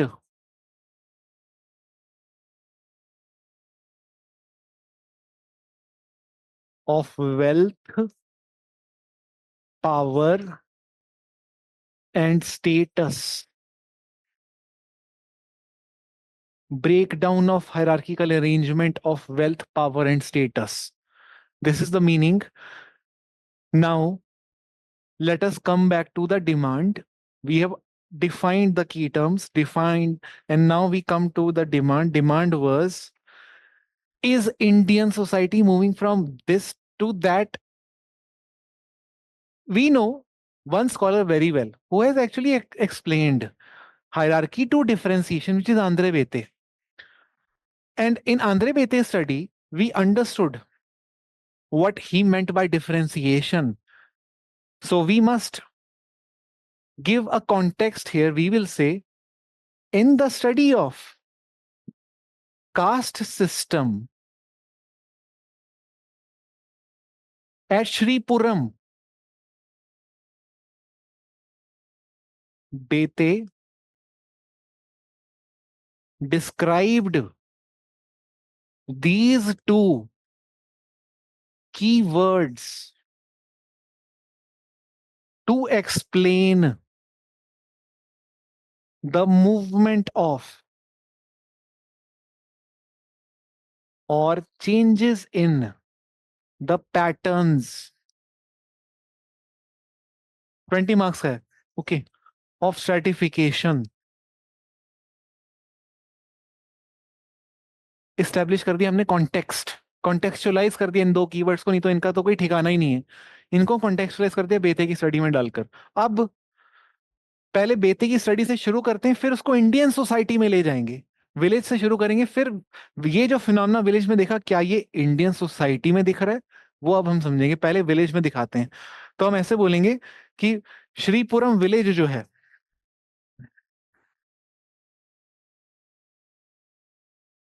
उसमें cast, class, power, ब्राह्मण, non ब्राह्मण, आदि द्रविड़ा, उस हिसाब से क्लास थी लोगों की, लैंडलॉर्ड थे ब्राह्मण, नॉन ब्राह्मण जो थे ये तो टेनेंट्स थे, और ये फ्री लेबरर्स थे।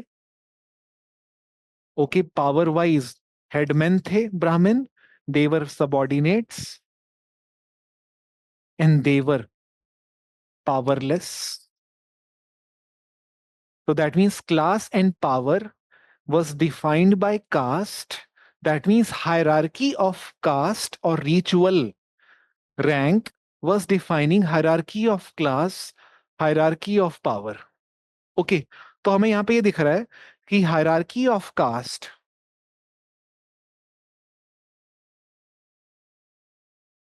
defined hierarchy of class and power, and therefore this system was undifferentiated. There was no breakdown of wealth, power, status. Status wise, Brahmin top caste. Wealth wise, top landlord. Power wise, top headman. This was till 1970s.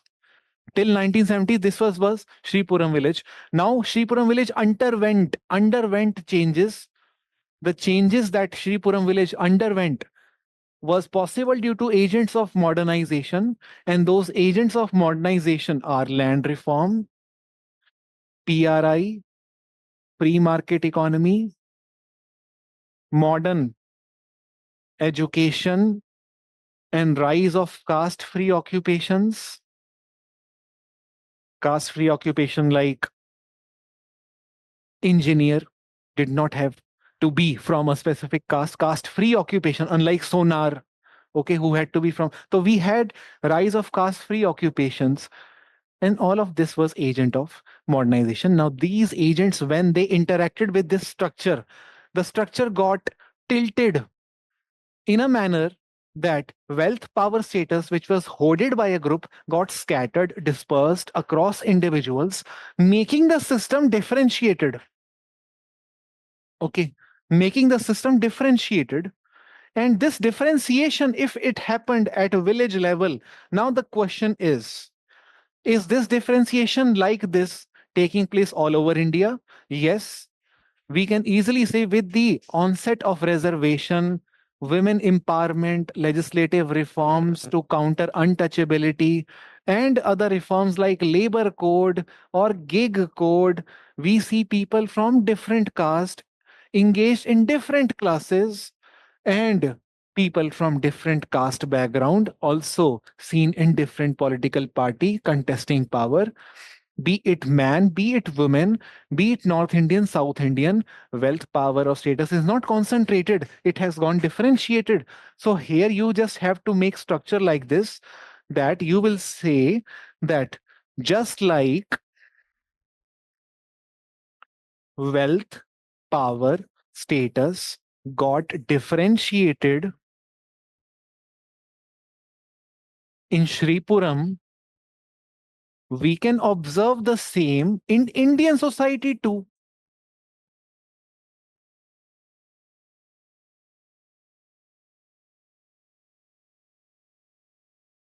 Now, make a subheading: differentiation.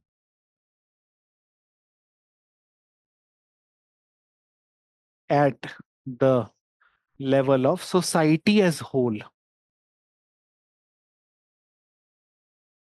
So you can easily show today education is no longer monopoly of Brahmins. Education is freely accessible to people across different caste. Freely accessible to everyone. And for this, we had right to education, which was the agent of modernization, which differentiated education and dehyphenated education from Brahmins and somehow spread it among every caste. We have different other schemes also doing the same. When it comes to bureaucracy, bureaucracy is no longer represented only by upper caste Hindu men. Today we see, due to reservation and subcategorization, we see bureaucrats coming from diverse caste backgrounds or even gender background, So, freely representative of people from different backgrounds. Similarly, when it comes to modern occupations,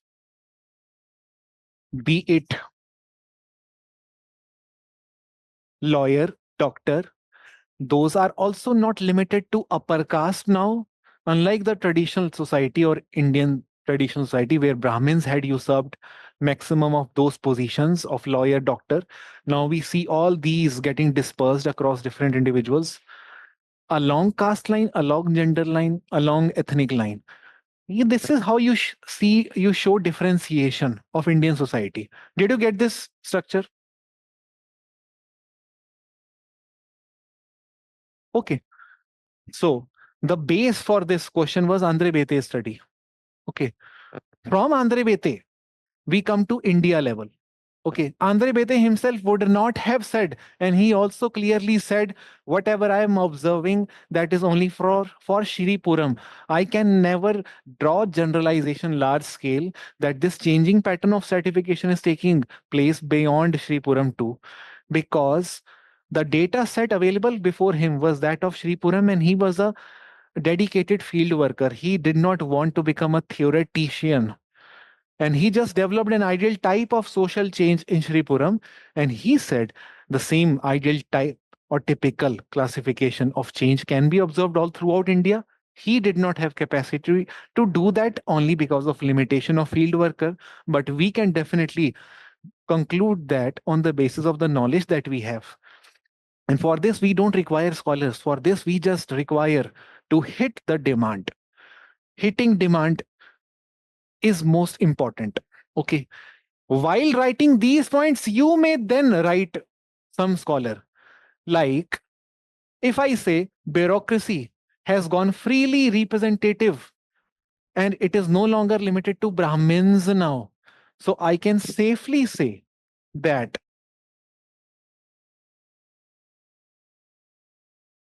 there is democratization of bureaucracy and occupations. I may quote uh, D.L. Shade here. Okay. But this is not important. I may quote some other people like Partha Chatterjee or Sudipt Kaviraj, but they are not important. Important is this argument. Okay. They are just substantiating. Okay. You are the major person who's going to write this. Okay. Sir, one doubt as there is nowhere caste mentioned. If this comes in paper and we need to widen the scope to all hierarchies and difference. Yes, definitely. Definitely.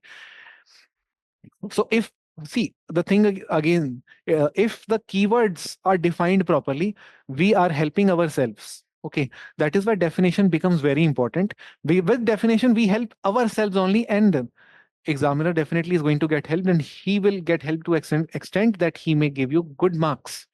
So definition is important in both case, whether it comes in paper one, but how do you define it will depend on the context. Okay, depend on the context. So I guess all rest of the questions you can easily do. Like there is this question. Uh, what are features of Shiniva's concept of dominant caste? How effective is it in understanding today's reality? So as I told you, you must know the relevance of dominant, whether it is relevant as a concept or not. Then we have a question called distinguish between positional change and structural change of caste. Sanskritization is just positional change. It is not structural change. We must remember this.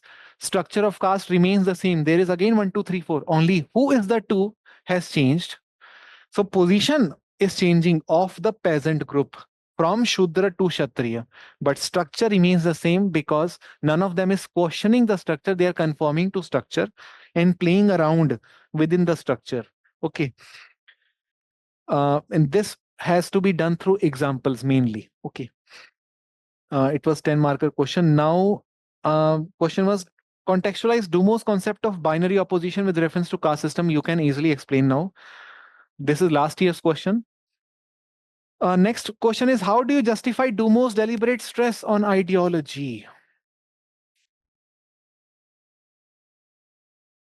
How do you justify Dumo's deliberate stress on ideology that produced intellectualized account of Indian society? 2020, 10 marks. We just have to know what is that ideology on which Dumo has stressed a lot deliberately. Okay, तो this ideology word जिस पे stress खुद examiner ने भी कर दिया कि Duomo करता है, इस पे हमको भी करना पड़ेगा स्ट्रेस. ओके, और उस आइडियोलॉजी ने एक इंटेलेक्चुअलाइज्ड अकाउंट ऑफ इंडियन सोसाइटी को प्रोड्यूस किया है. डूमो ने इंडियन सोसाइटी के बारे में कुछ अकाउंट दिया है कि ये होता है इंडिया, पढ़ लो. वो अकाउंट जो है ना, उसमें स्ट्रेस डूमो ने आइडियोलॉजी पे किया है. और आइडियोलॉजी किस चीज की है? जिसके थ्रू उसने पूरी इंडियन सोसाइटी यानी हिंदू सोसाइटी को एक्सप्लेन कर दिया है. What is that ideology through which he explain the whole Hindu civilization by giving lot of stress on that ideology? What was that ideology? Pure and impure. So you have to explain the pure impure binary opposition again once again. और वो आप दिखा सकते हो within caste, within occupation, within food, within non veg food, within caste, cross caste भी आप दिखा सकते हो. Okay, within untouchables you can show. Okay, so this is what the whole idea is. Basically to Dumont the base is not economy.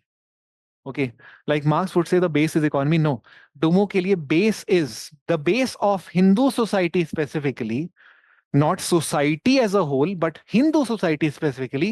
The base is purity and impurity principle.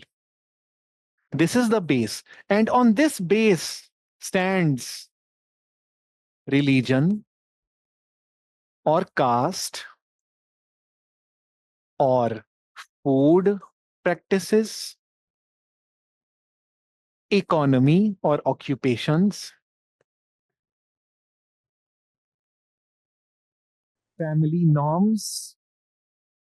In family, women are seen as pure on some occasions. They are seen as impure on some occasions. You see pure impure binary opposition everywhere. Okay, but so you have to explain all these things. Okay, account of Indian societies. It is not necessarily about caste only. You can present some aspects of all these things which we have covered. If the question is only and only about pure impure in caste, again you can explain. Okay, you can simply say how pure impure actually operates, how caste system is nothing but religious status encompassing the power and wealth.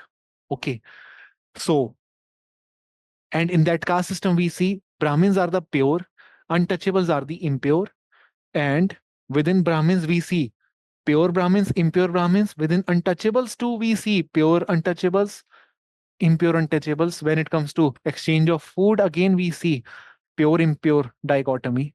At that point of time, kacha food, pakka food, who will accept which kind of food from which caste? All these things are binary opposition. Okay, so this is what we have to explain here. Okay, fine. Any question you want to ask?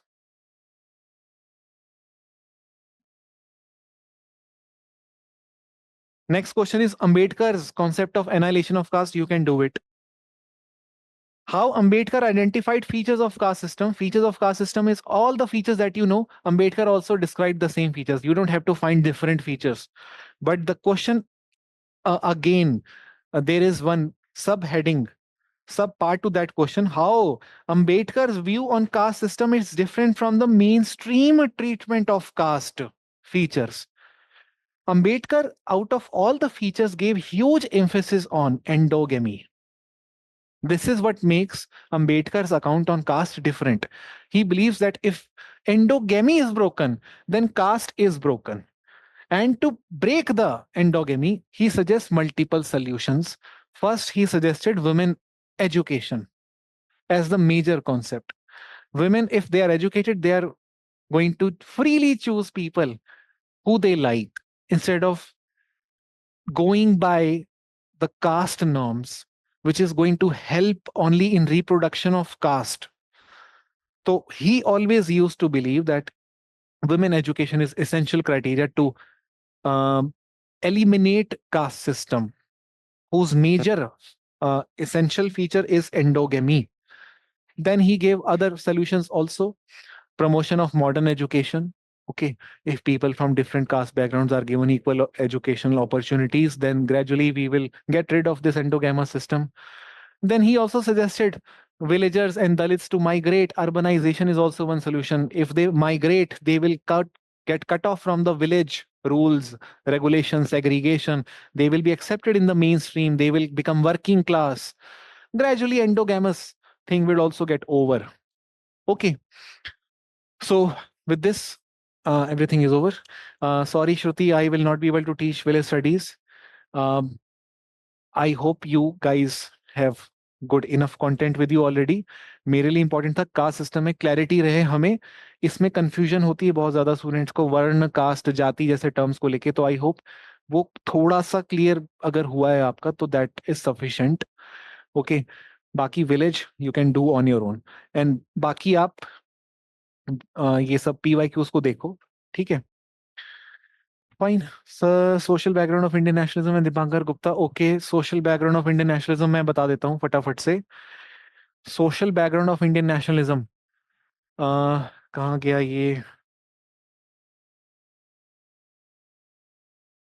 वो बहुत छोटा है, मैं फटाफट बता देता हूँ आपको. ये PDF भी आपको हम शेयर कर देंगे, आज कर देंगे. ठीक है,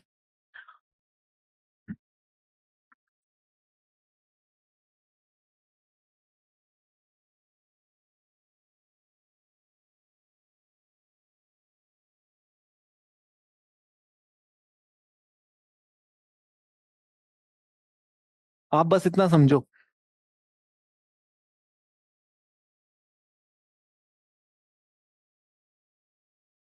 AR देसाई बेसिकली. बेसिक चीजें we have already understood about AR Desai. Okay, we have understood the ideology, Marxian ideology, which is visible in his writings. Okay, he is using dialectical materialism to explain changing modes of production and rise of nationalism in India. But the question is specific to nationalism. We have already understood these three modes of production. Pre-colonial was called feudal, colonial is colonial, and post-colonial should have been socialist, but it remains capitalist according to AR Desai. Okay, the socialist state is still not really socialist according to AR Desai. There is myth of welfare state. So we know all those things. Now he says all the changes introduced by Britishers. What were those changes? We know Britishers introduced. So I'm starting from colonial mode of production, then immediately I'll switch to social background of Indian nationalism, how nationalism is actually becoming part of his theory.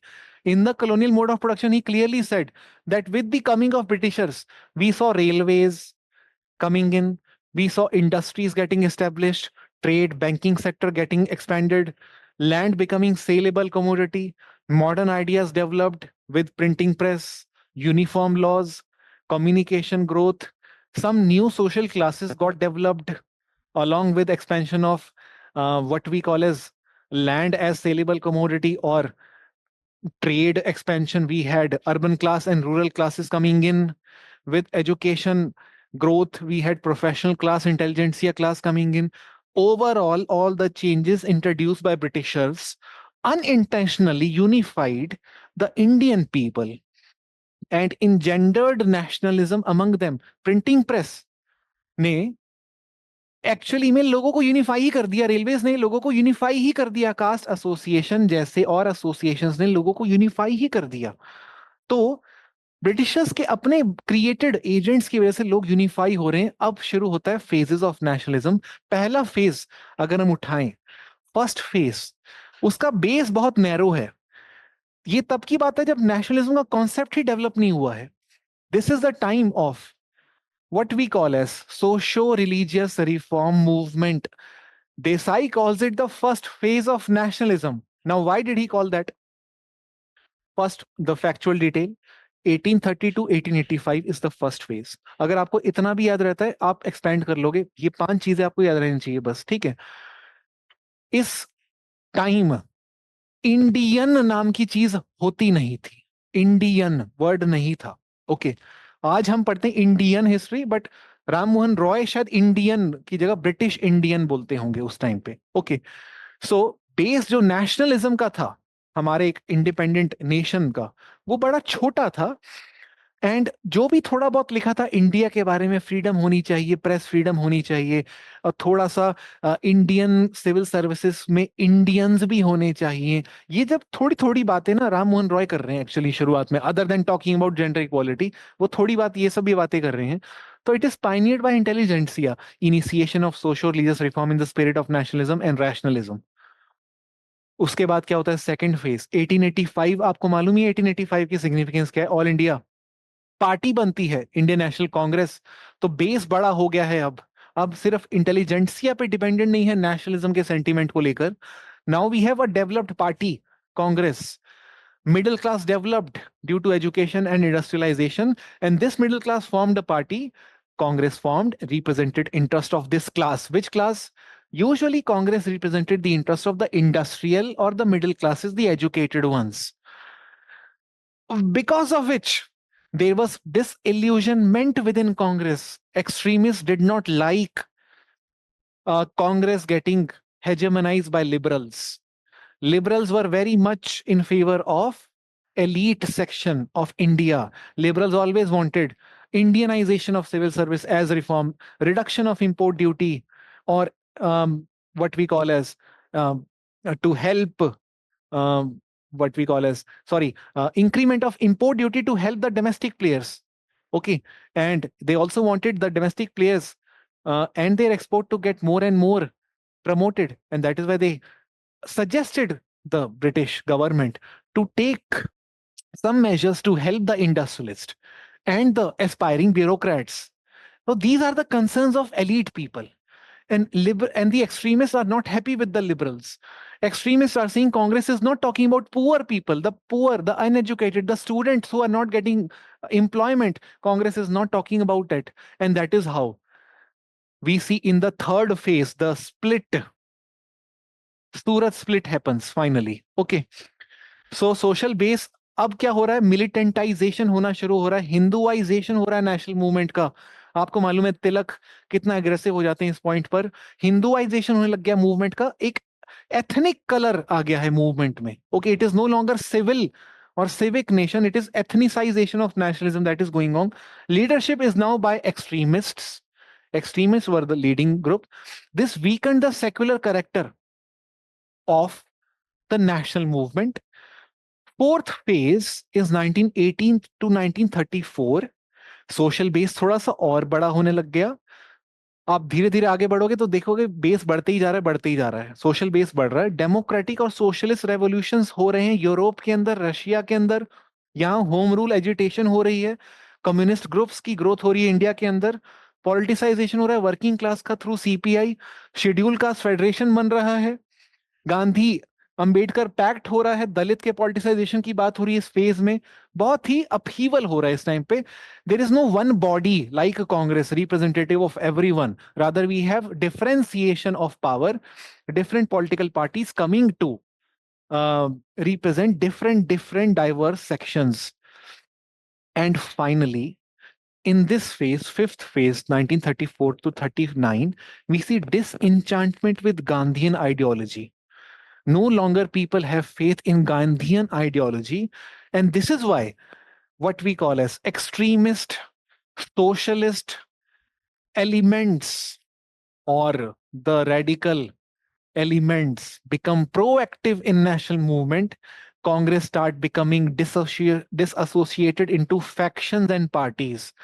And there onwards, we see rise of many factions within Congress from 39 to 47. Okay. So the whole fracturing of the social base, as if we start with the narrow base, it was very limited to few people, and then the base got enlarged with the formation of party, and then party being not representative of the poor section, therefore the extremist speaking against the liberals, and then we have the breakdown of the party and then fissures taking place. This shows nothing but dialectics within national movement, how theses were there, inherent contradiction, and then against this inherent contradiction of liberal speaking for the elite, we see rise of extremist in opposition. And then finally we see breakdown of Congress into factions. Dialectics is going on and on. Okay, so this was all about social background of Indian nationalism.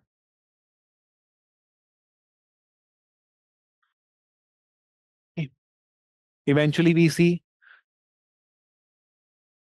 national movement becoming so large that finally British had to leave India, and it was possible only because of the worsening economic conditions of Britishers. So Desai says even if Gandhi was not there, India would have gotten independence because structurally economy was fertile enough to kick out Britishers, because the conditions of economy were not in favor of British rule anymore. And this had developed conditions for the nationalists to take over or rule over. So this is what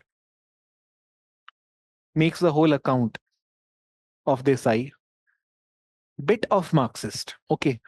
In the first phase, there is no Marxism. Second phase onwards, he starts seeing factions, class lines, and then movement by different opposition party, and then finally economy as the base, collapse, drain of wealth, and then nationalism, all these things. Any doubt?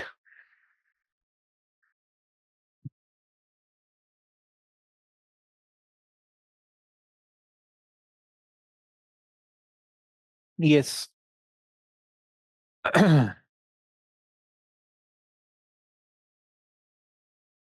Do you agree with view that Bete village representation of Indian society's basic civilizational values? Yes, bilkul.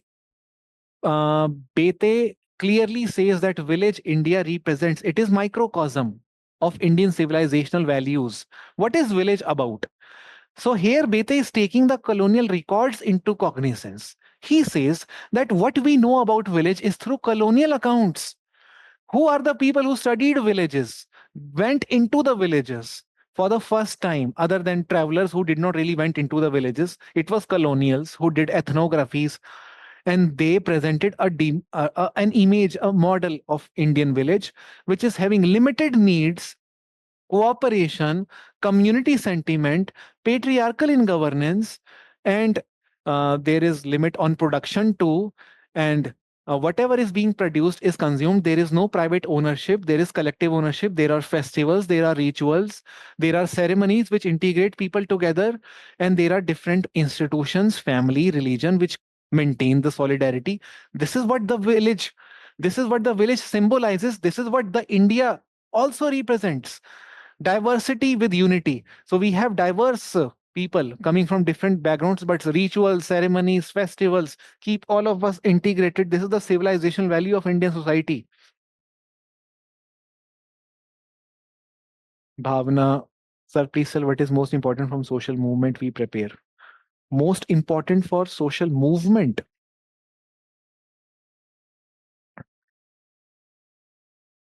Question क्या है भावना, थोड़ा clear कर दो आप.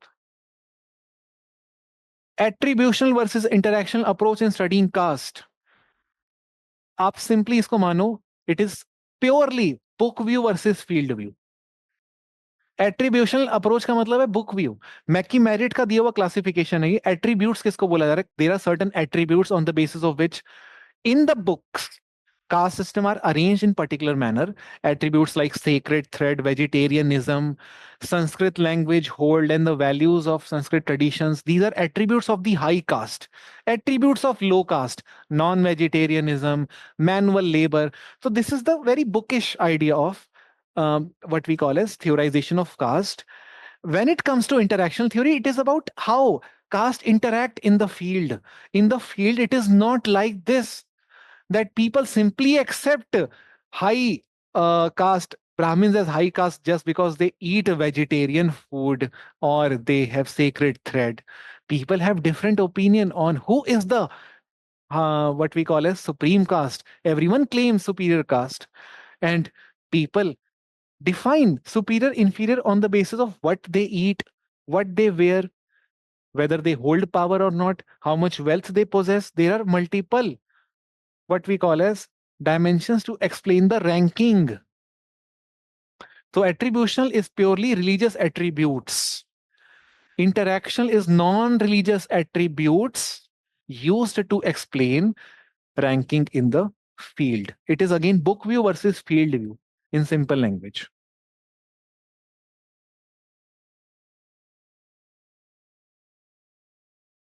So can we get these flowcharts for whole syllabus?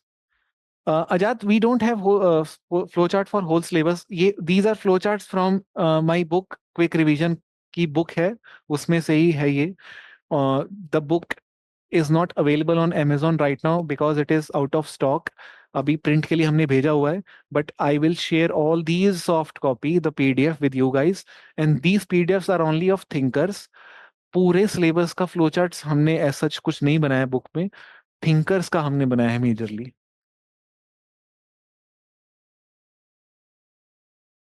Okay, so with this, I'll take your leave and I wish you all the best. कुछ चीजें आपको खुद भी करनी पड़ेंगी. I can't complete everything. I can only try my best to help you with basics. Okay, forms of untouchability, trust me. I'm no one to teach you that. You already know a lot about it, and the content on that is enough. It will give you enough clarity. My focus was purely on caste system today because this confuses students a lot. Okay.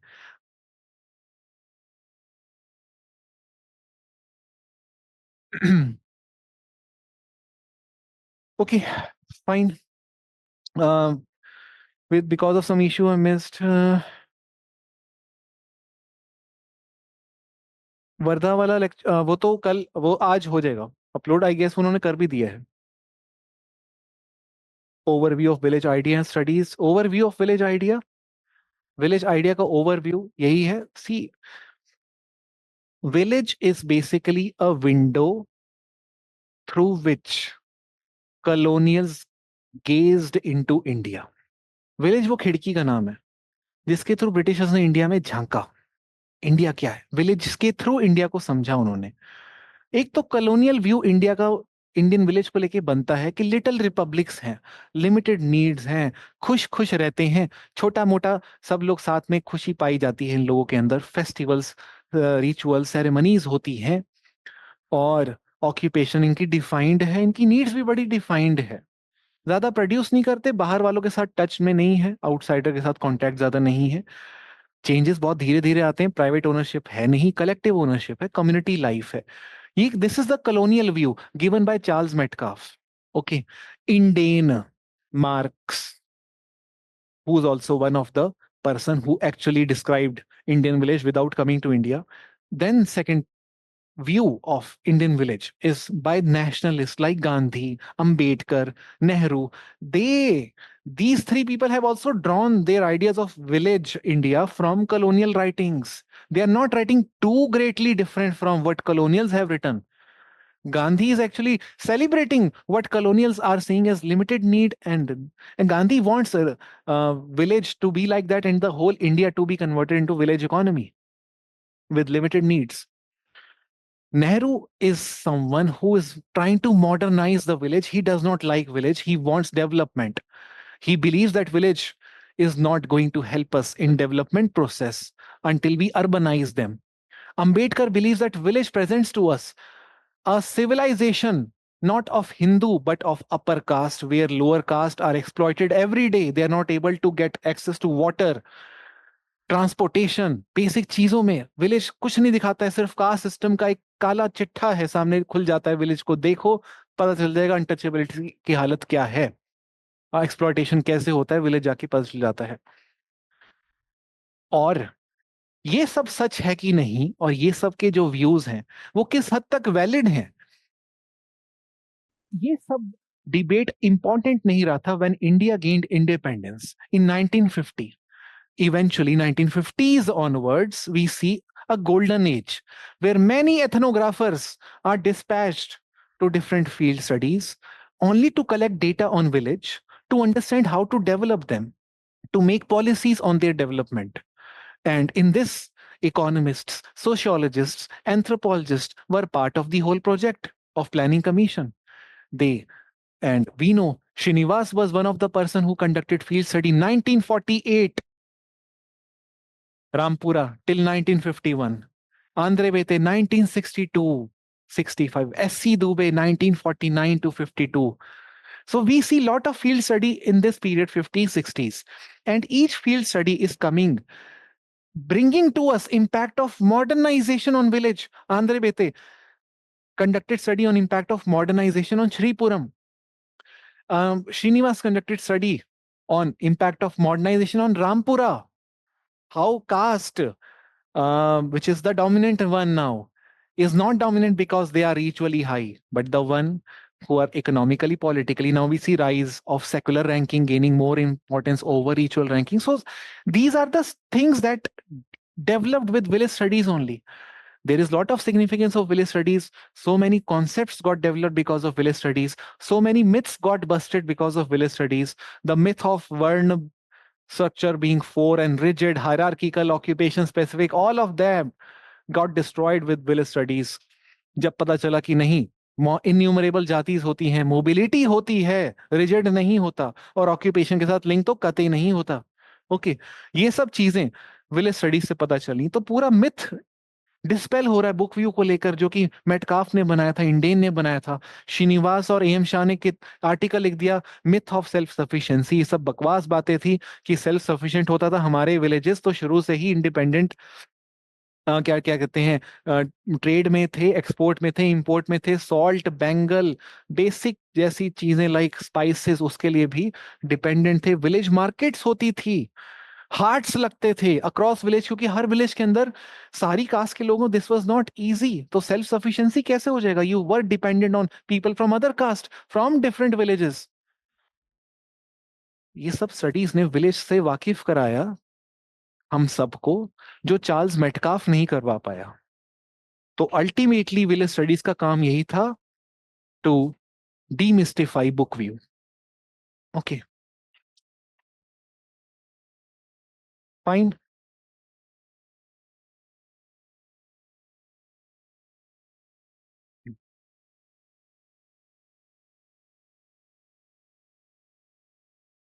DP Mukherjee, अब कर लेना भाई, अब अपना हो चुका है, अपन अब निकलते हैं, ठीक है?